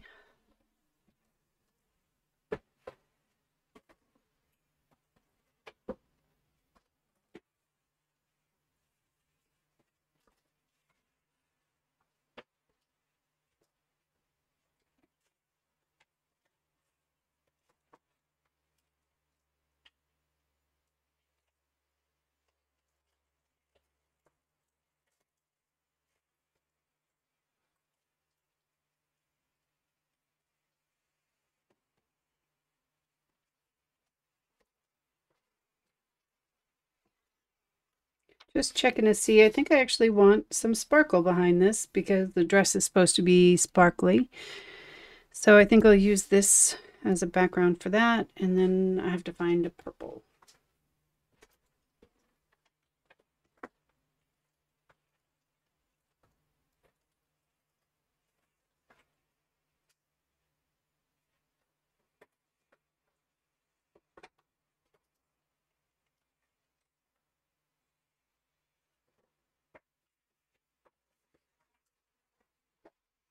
But I also want to make sure it kind of matches in tone. Yeah, that's not too bad. All right, and then dies.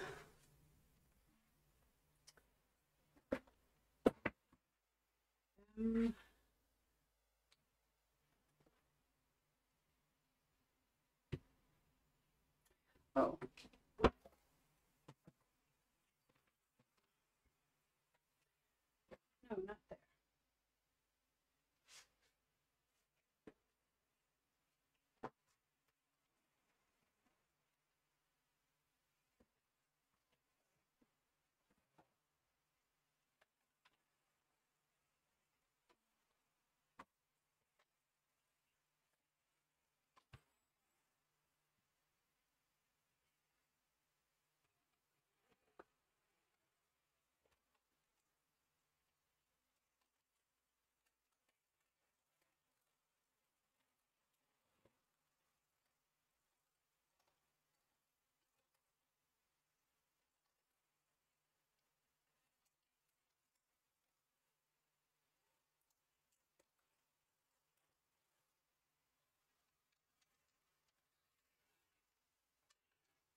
Couldn't find the other one I was thinking of, so I'm just going to use this one on both.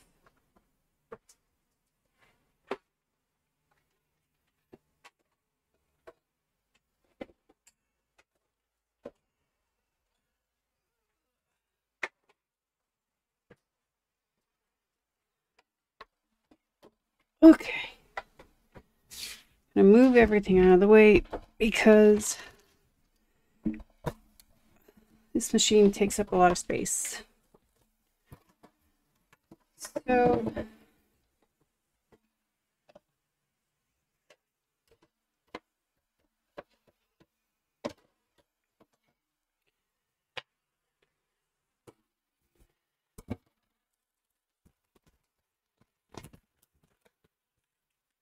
oh wait, this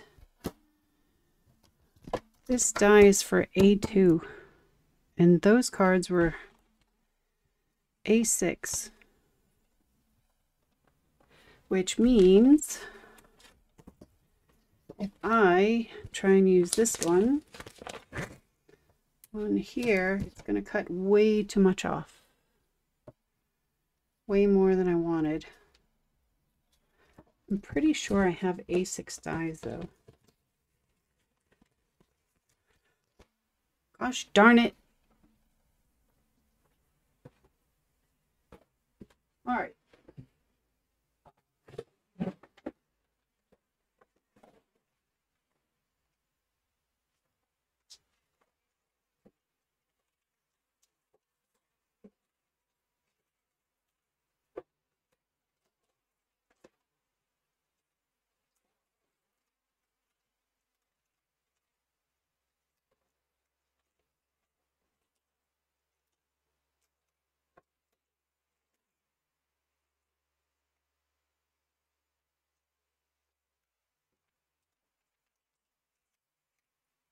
Searching, searching, searching.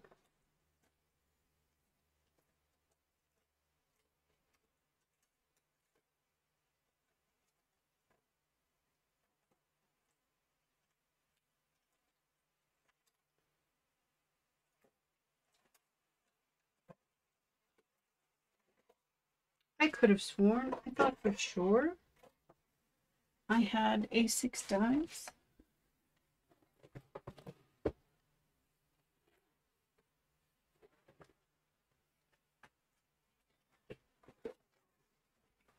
I think I'm losing my mind. That's what I think. Oh, wait.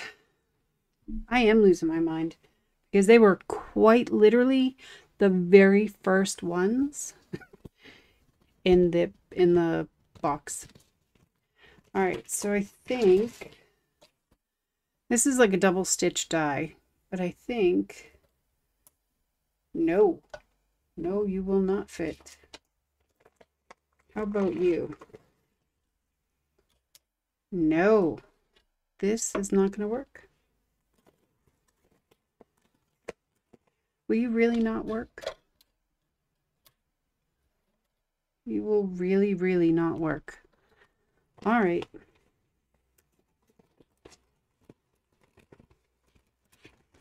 So these are rectangular dies and they're not going to work. So let's see. I might have to go shopping. Oh no.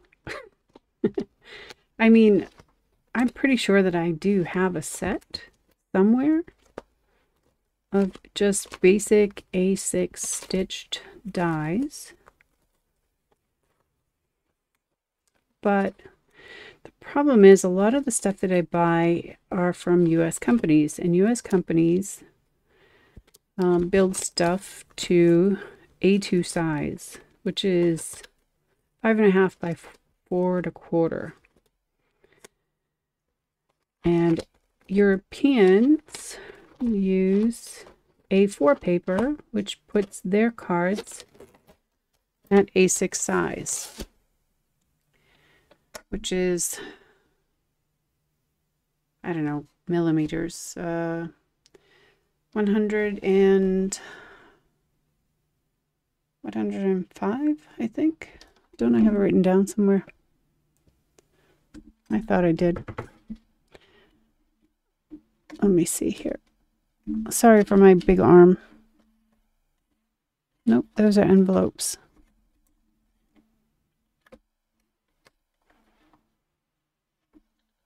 Anyway, it's like 298, sorry, 298 by 105 or something like that. Millimeters. And this isn't going to work. Okay. So now I need to come up with plan B. I can actually just change the size and still use these, but that really takes away what I was planning to do.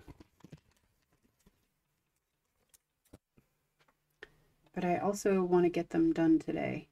So if I shave off maybe that much.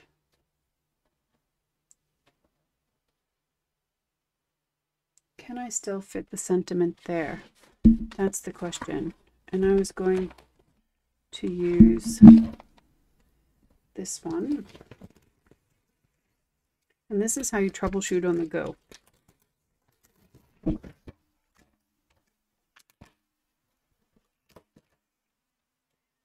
So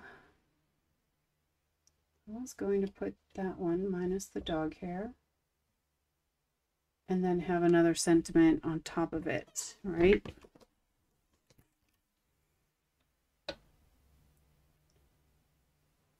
And now there's no room for that.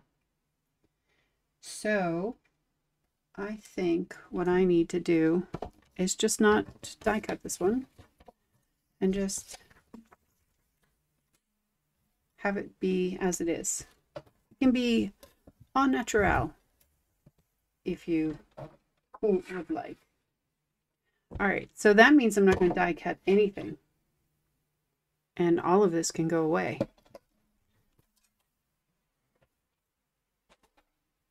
My chair is eating my hair. Don't cut the mushroom, right? Not the mushroom. So then these actually will just be mounted just as they are, which saves me a little bit of work, so I'm not actually too upset about it. Which one did I say? I think this one goes over there. These goes over here. This and this comes together. All right. So we're going to do some stamping instead.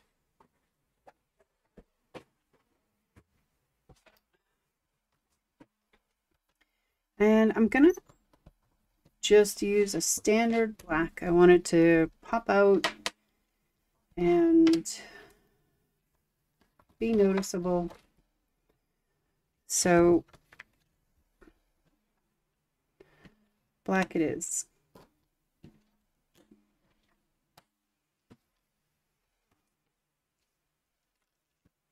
I'm just going to put them where I want them. Kind of center that one. And where's the other piece? Oh, right here.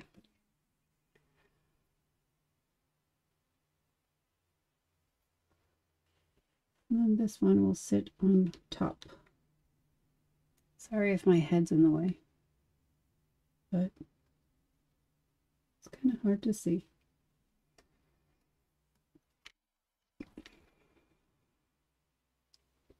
I'm just checking to make sure that they are straight. And my little sentence over here is not. So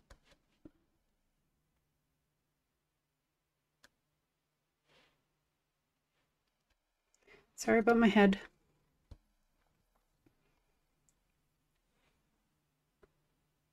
No, what's going on with you?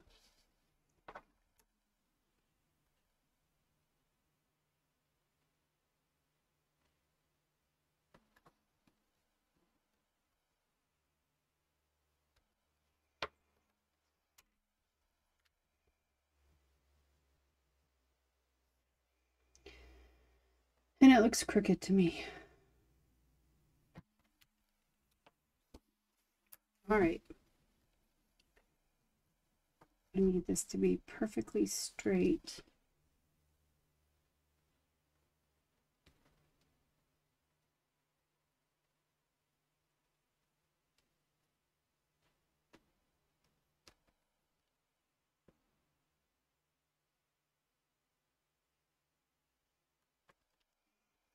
Try that.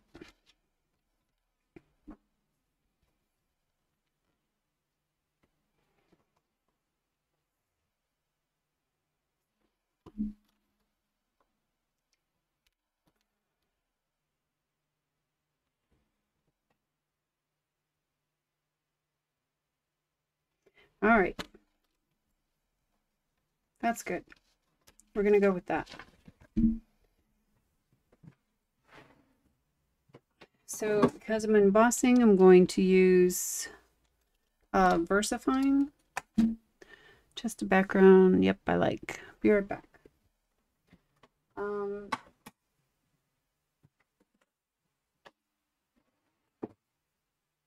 And I need to get all of this stuff out of my way. And I need embossing powder.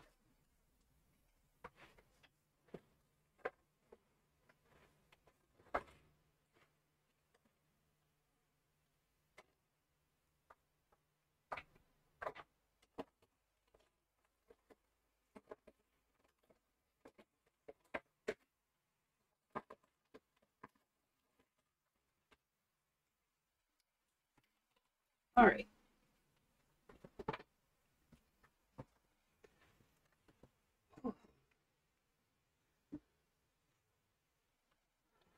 I'm warm. It is warm in my office and I don't have the heat on. So I'm actually not sure why. But there we go. Use some powder on the card so that I can get the embossing ink off. Yikes. Easily. Stamp this. I have to do this to make sure that I don't have any dog hair on my stamp because it leaves lines. Dogs are fun that way. Wouldn't change it for the world, but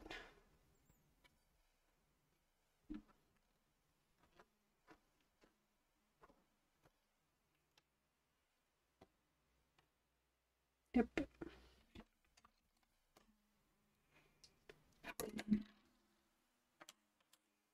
Magnets are the bane of my existence. And I'm sure they're going to show you why in a minute. Move this aside.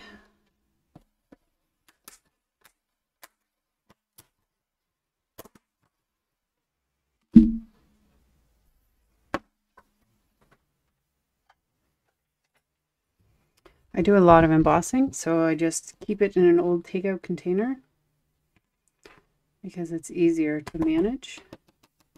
I don't have all of them in one, just the clear. I'll be right back.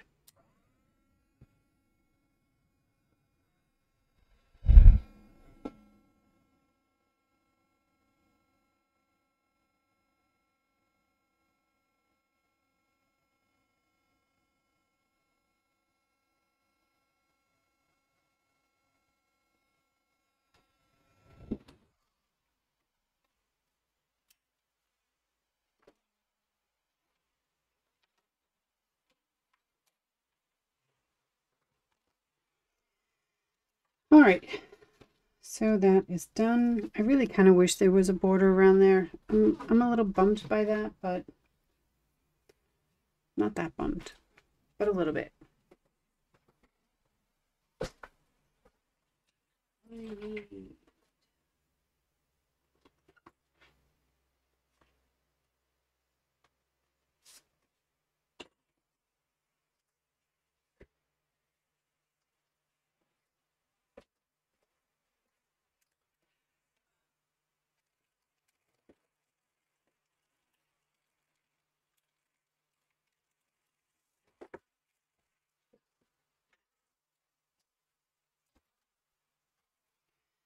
Oh, no. These are, I think, A2. Yep, these are A2 size card bases. This is an A4 piece of paper that's going to be cut in half and scored.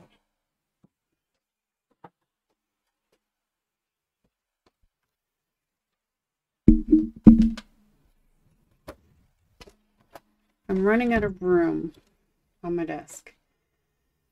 So this is 298, so this is 149. Do I want that? Yes, I do.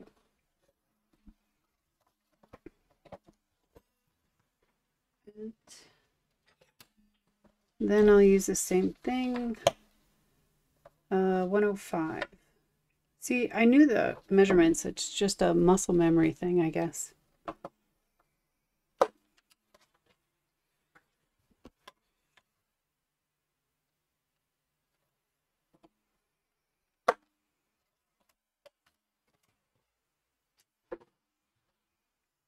And this is 300 GSM cardstock. That I hope cooperates with me.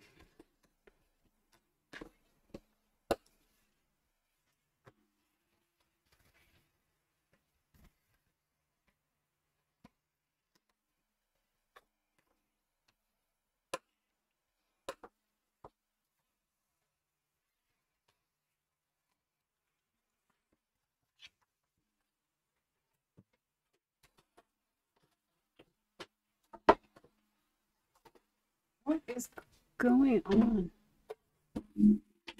There we go.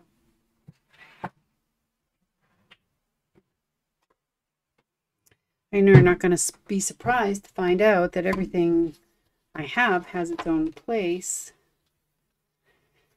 Oh no, did I make a mistake? Oh no.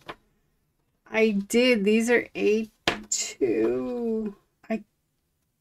Why did that die not fit? What am I doing? I need to measure.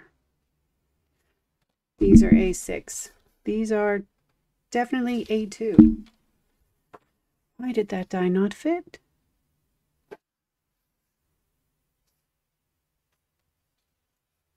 I've got to be losing my mind. Anyway. Okay, so apparently this is an A2 size.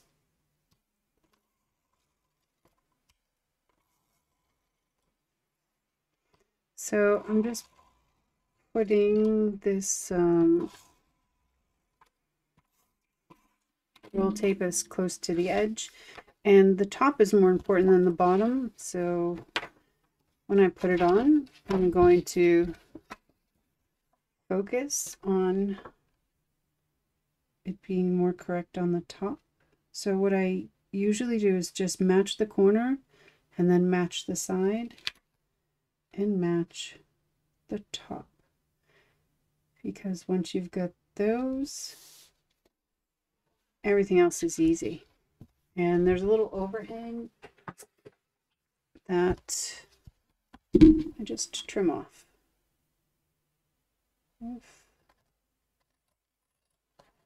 You can use a cutter for this too, but I just find the scissors to be the easiest part. And one down. Next, this changes everything. But these aren't maybe these are A6. Have I had this backwards?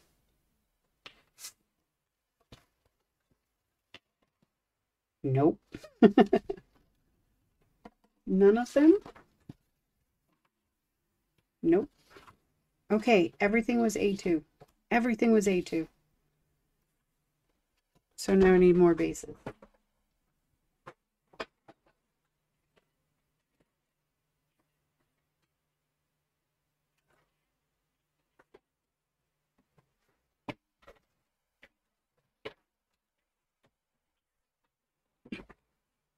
I don't understand.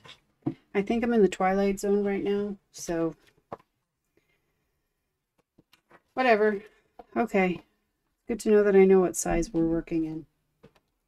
We are now in A2 size.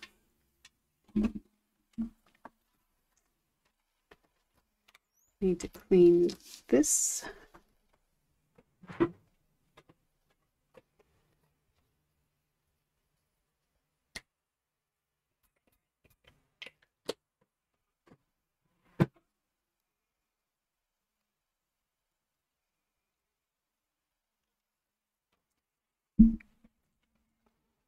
So I'm supposed to be done in 10 minutes. I probably will not be done in 10 minutes, but I don't think it'll be too much longer. And I'll worry about cleaning up later because I will have to come back in my office later. All right, next we had you.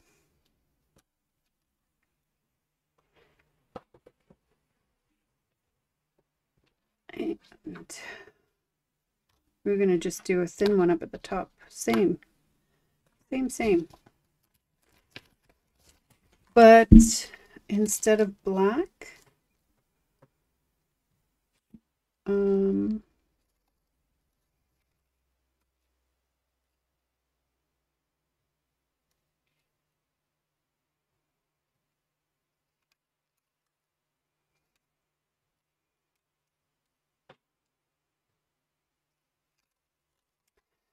yep. I was kind of debating if I wanted to. Since I'm not going to, I can use the bigger one. I think I will, actually. And instead of black, I think I'm going to have it in silver. So just line it up kind of where I think it will be. There's a magnet underneath. That's why. So, see how straight that is?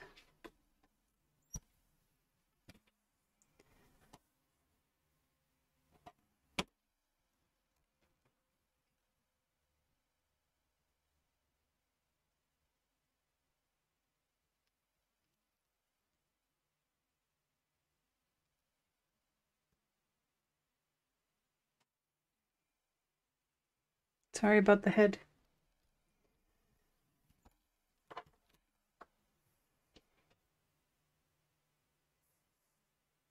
Yeah, that's good.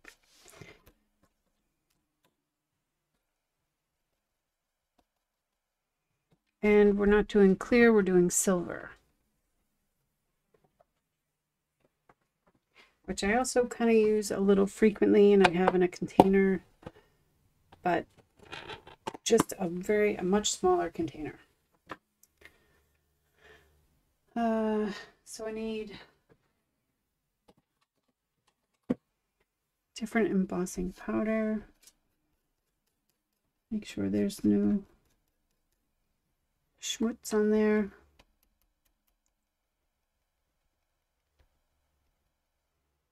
And I'm going to double check this one after I stamp it in case I need to stamp it again. It's much harder to see with clear ink how well the impression has come out. And I think I will stamp again.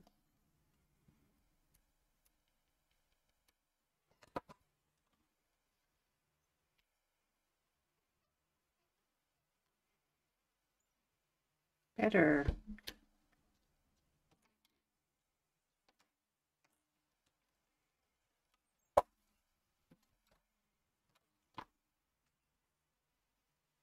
Oh.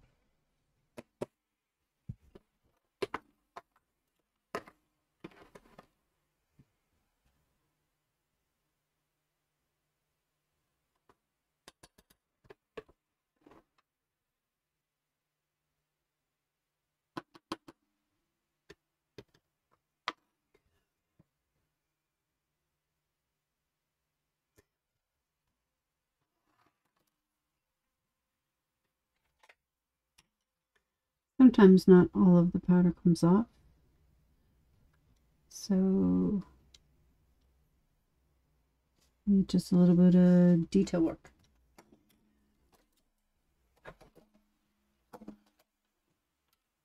Be right back.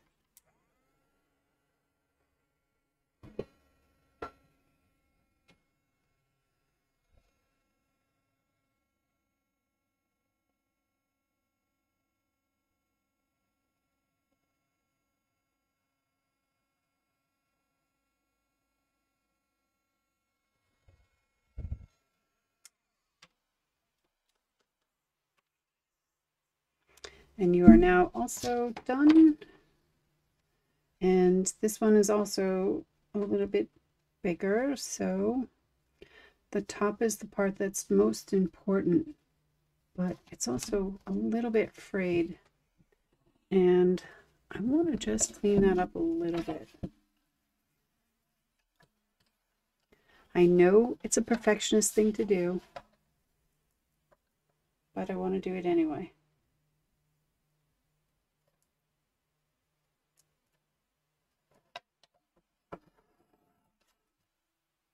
Like minuscule, just minuscule.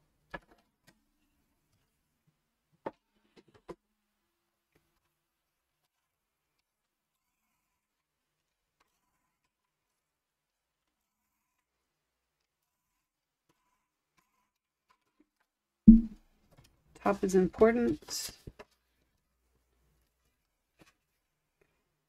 Corner, side,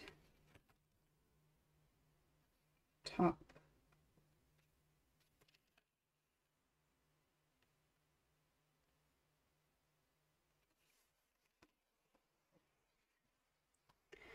Trim off the excess. I must have been drunk cutting this stuff. I don't understand. Except I don't really drink all that much, so, and I definitely don't work and drink.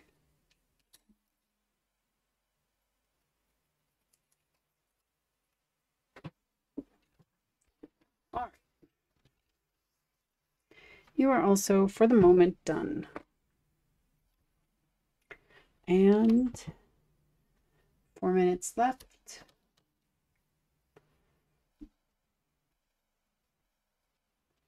Let's see, shall we? You can go away. We're not going to be too far over. I will still be able to get some stuff done before my son comes home. Okay, next.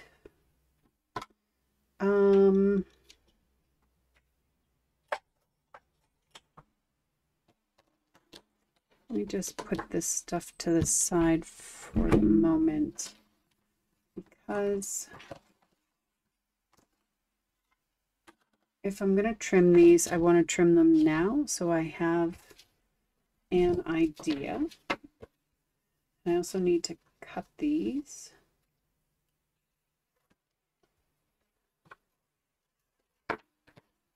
Yeah, these are definitely A2.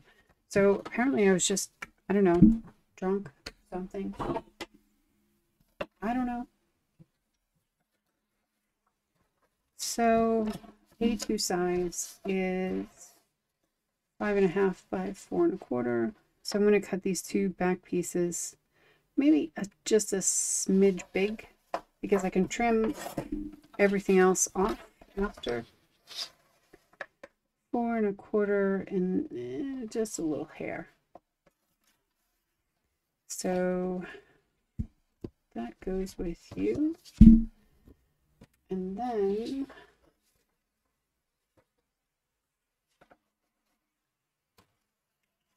fancy paper. 5.5. Yep. Oops. Little bit over.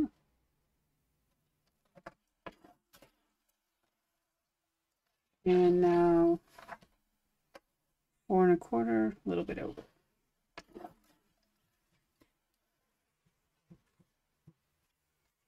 Right? A little bit over, yep.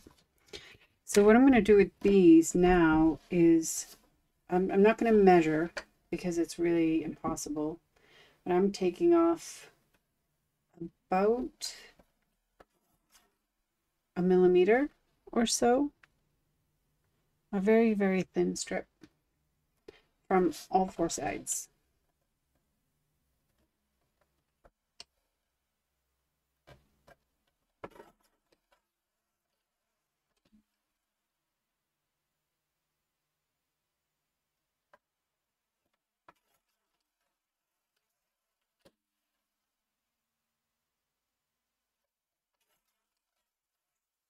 And I'll do that for both.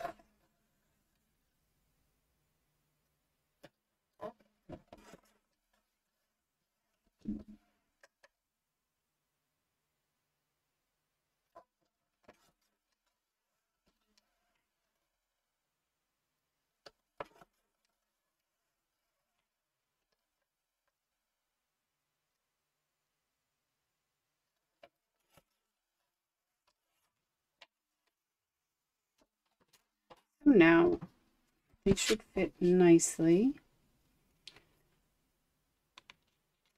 and have a little bit of a border. Need to play around with it a bit, but a nice thin border.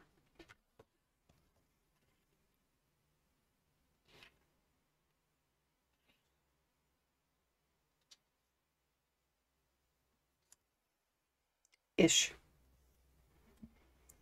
So, but first I want to emboss them. And I didn't write down anything, so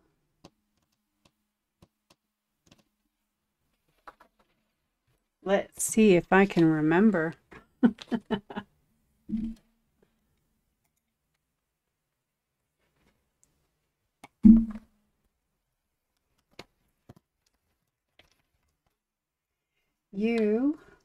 Maybe you're going to get that.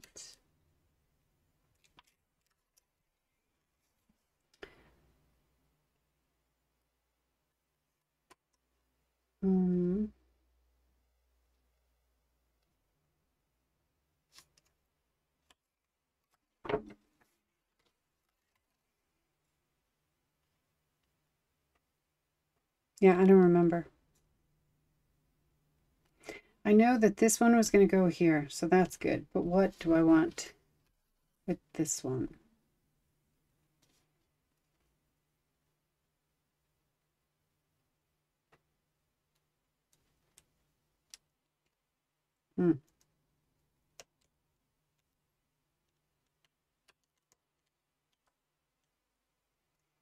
Maybe here comes a Christmas greeting, or here comes a winter greeting.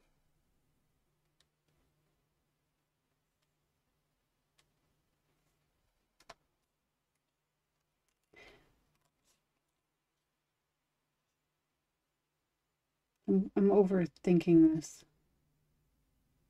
I'm absolutely overthinking this.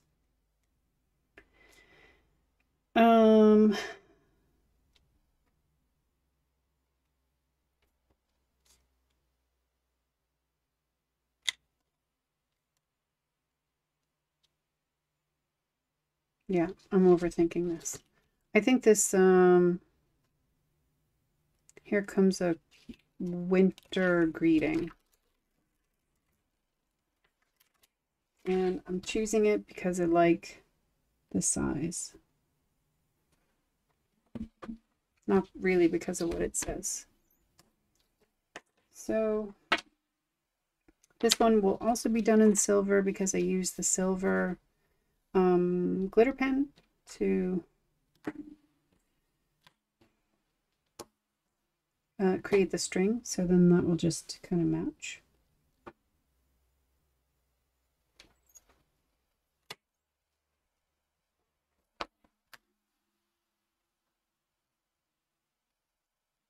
Oh, that wasn't even close to being straight.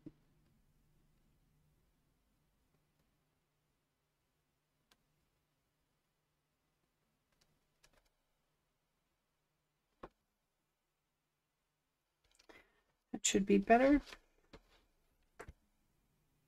Much better.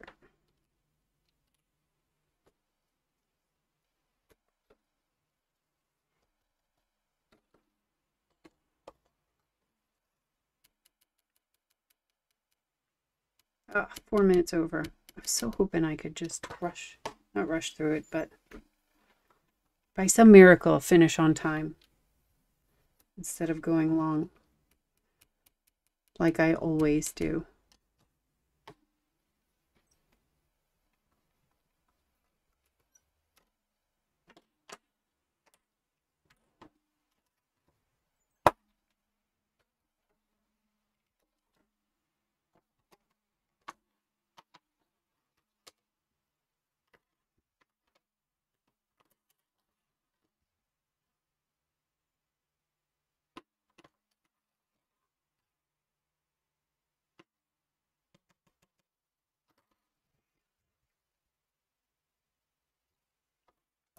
Good.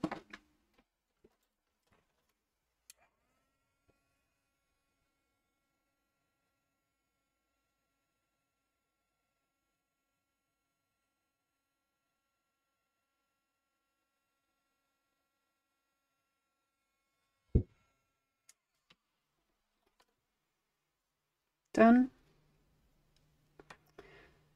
Okay.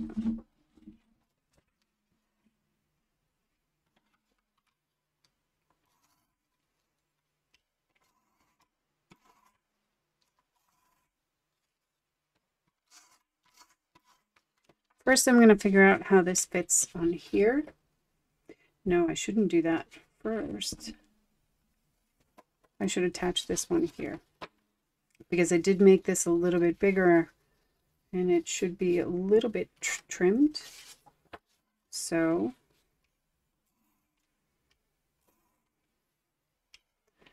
I'm going to do that first. So I have the final size and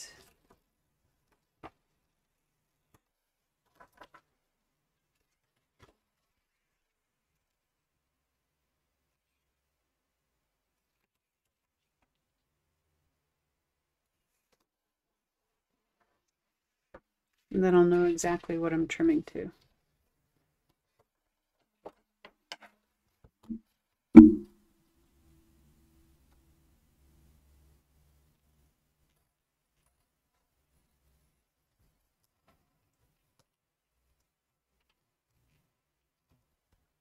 And surprisingly enough, I do not have to trim from the long side. I probably could, but I don't need to. So,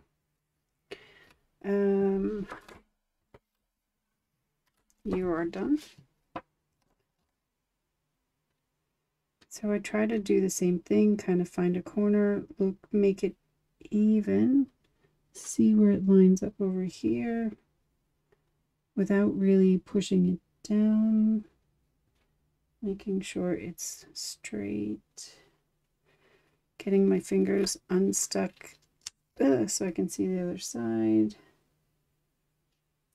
and that's good.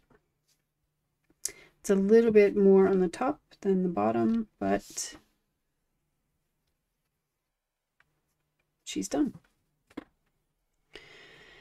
Now she has been trimmed. She needs to be stamped. I think I'm not going to do silver. I think I'll do gold for her.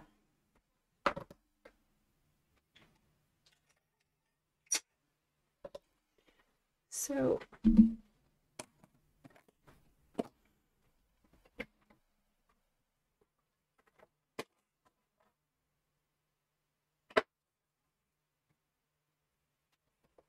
nope, change my mind. I'm going to do platinum. My favorite color. My favorite embossing powder ever. I just got a scare about it because I went to go and check the website and it wasn't listed as one of their offerings. And oh, I'm using this one. What am I using? Sweet little gift. So I thought that it had been discontinued and I panicked. Oh, did I panic? Panicked? The panic was real. I wrote to the company like, please don't tell me. Please don't tell me. And when I wrote to the company, I wrote the wrong name. So I don't know, I called it like titanium instead or whatever.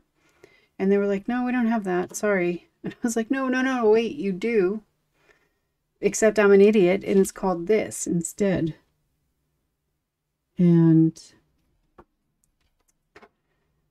So they said, no, I guess, we're out. And I was like, no, no, no, no. You can't be. Are you out like for good? Is it discontinued? And they were like, I think it's discontinued. And I was like, oh no. Immediately went to Amazon. Immediately ordered 2 containers, which, honest to God, I use this color all the time. And I still have one that I bought 5 years ago. This is like a lifetime supply, 2 containers of this.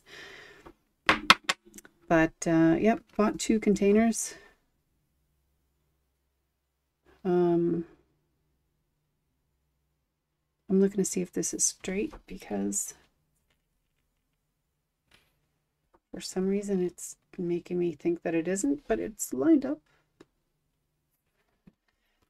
Yeah, ordered immediately 2 containers. Yeah, it's lined up. So I'm just seeing things. Shipped them to my dad, who sent them in a care package. Now I have like a lifetime supply of this powder. But after I had ordered them, the company wrote back and said, oh, no, no, no, we're just out of it right now. We're going to get some back in. Checking in like a week or so. It's in production right now. So, panic for no reason.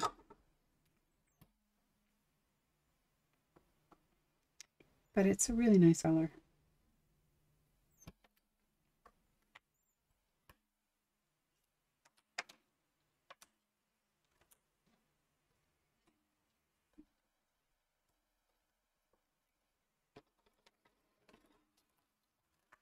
I'm done with this now.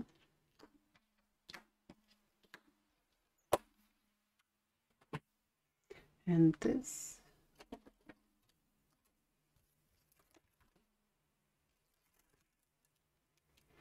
So I didn't need to panic, and I also didn't need to order a lifetime supply. But now, just in case they do discontinue it, I'm set. All right, platinum, right? Platinum? Yes, platinum.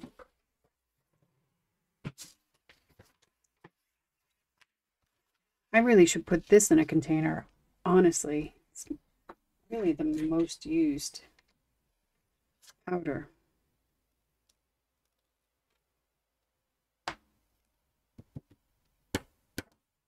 Oh no.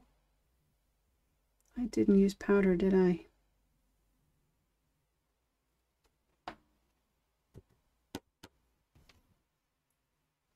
Okay.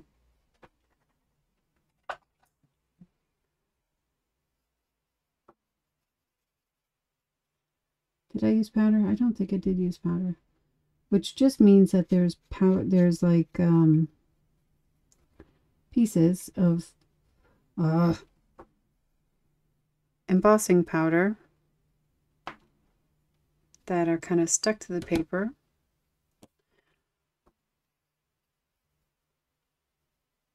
And they'll melt when the rest melts, and you don't want that. Because you just want it where the sentiment is and not like, on top of the lady or something.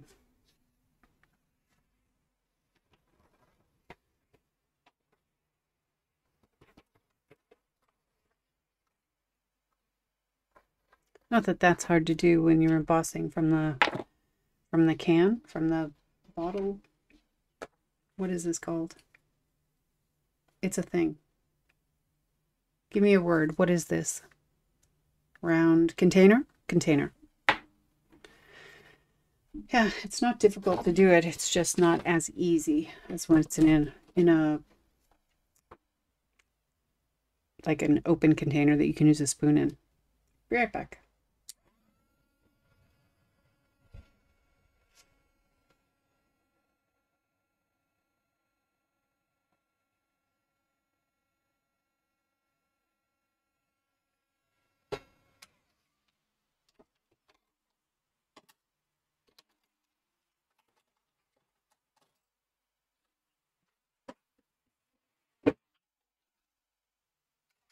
I have too much stuff on my desk. Okay. So now we'll do the same thing. And this is the last one. We'll mount this. I cut this extra and it fits perfectly. What is wrong?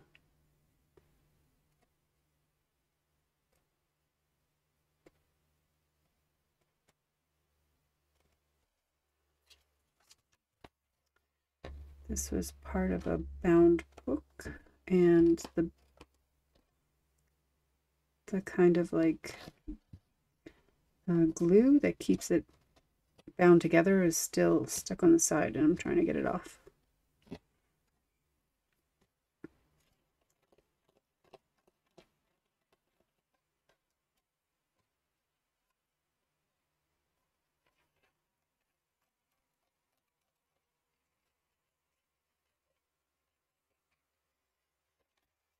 Okay.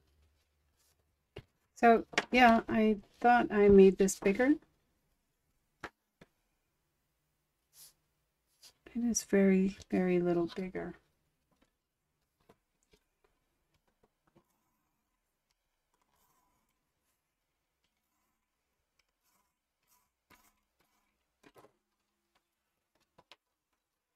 Same thing.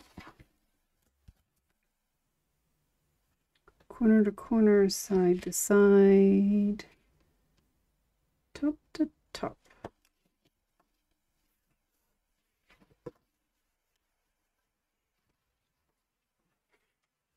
All right, it does need to be trimmed a little bit, so I feel better by it. If I can get it started.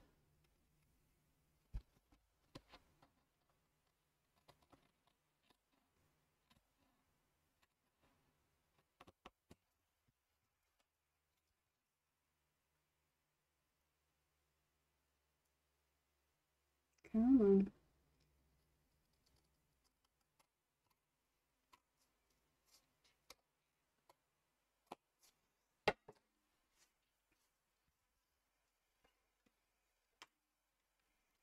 And then I'm just kind of seeing how much space. So the sides will be a little bit thinner. And I'm going to put it on this way because when I heat embossed this, it kind of warped the paper. And there's a curve in it. So I want to make sure that I put the straight sides down first so that I have a better idea and I'm not guessing. Although I'm thinking about it, I'm not sure this will actually hold. Because glitter paper has a lot of texture to it and you need a stronger tape. But I'm just going to see. Maybe it will.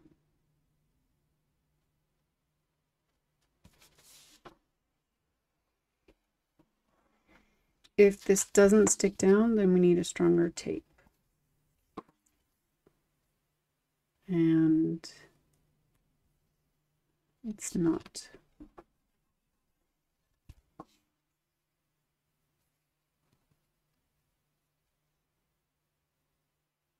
Nope. All right. But that is the beauty about this, yeah, this tape.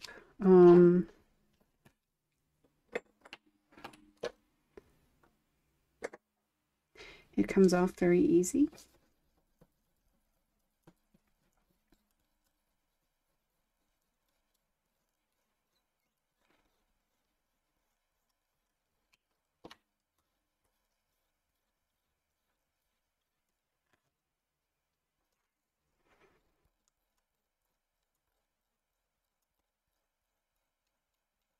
Last card, always, right?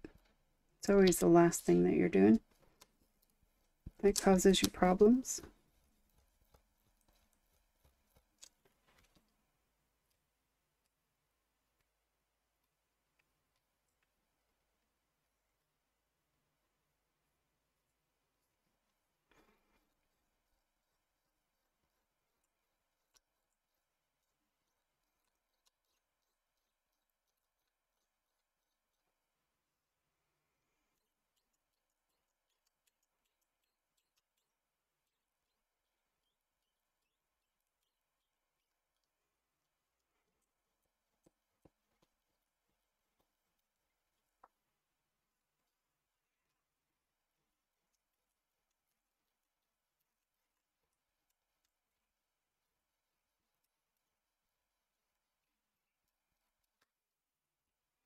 This eraser is just for gummy stuff.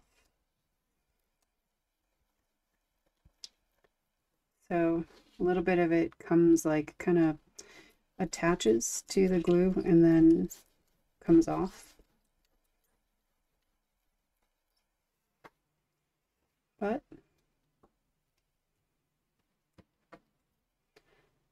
no worse for wear. And we just grab a stronger tape.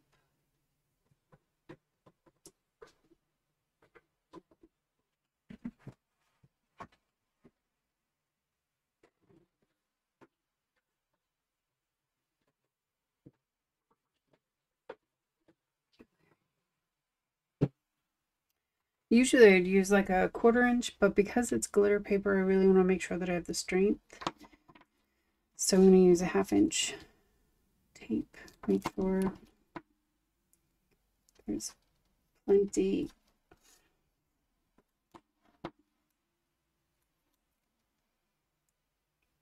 of sticky power.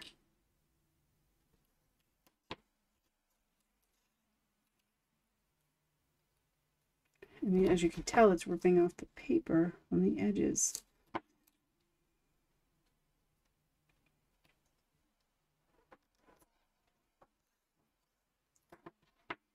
So it is plenty strong enough. This is the same tape that I use on envelopes. When I mail cards.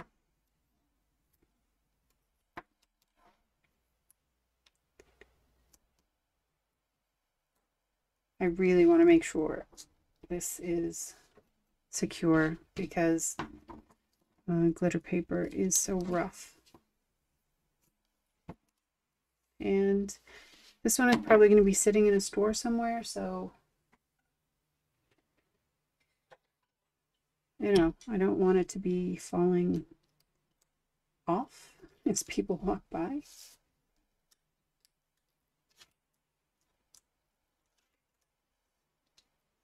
But I have to be a little bit more careful when I put it on because I don't have the same wiggle room as I do with the dot liner tape, because this is really strong. Okay. And the tape has actually kind of smoothed that out, which is pretty nice. But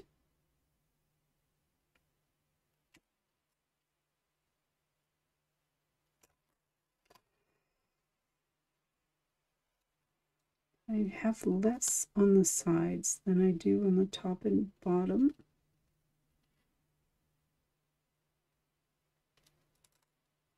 I'm just trying to get it, no. All right, I'm going to flip it and do it this way. Trying to get it even as each one can be. Like that. And that's not coming off now. That's there for life. All right.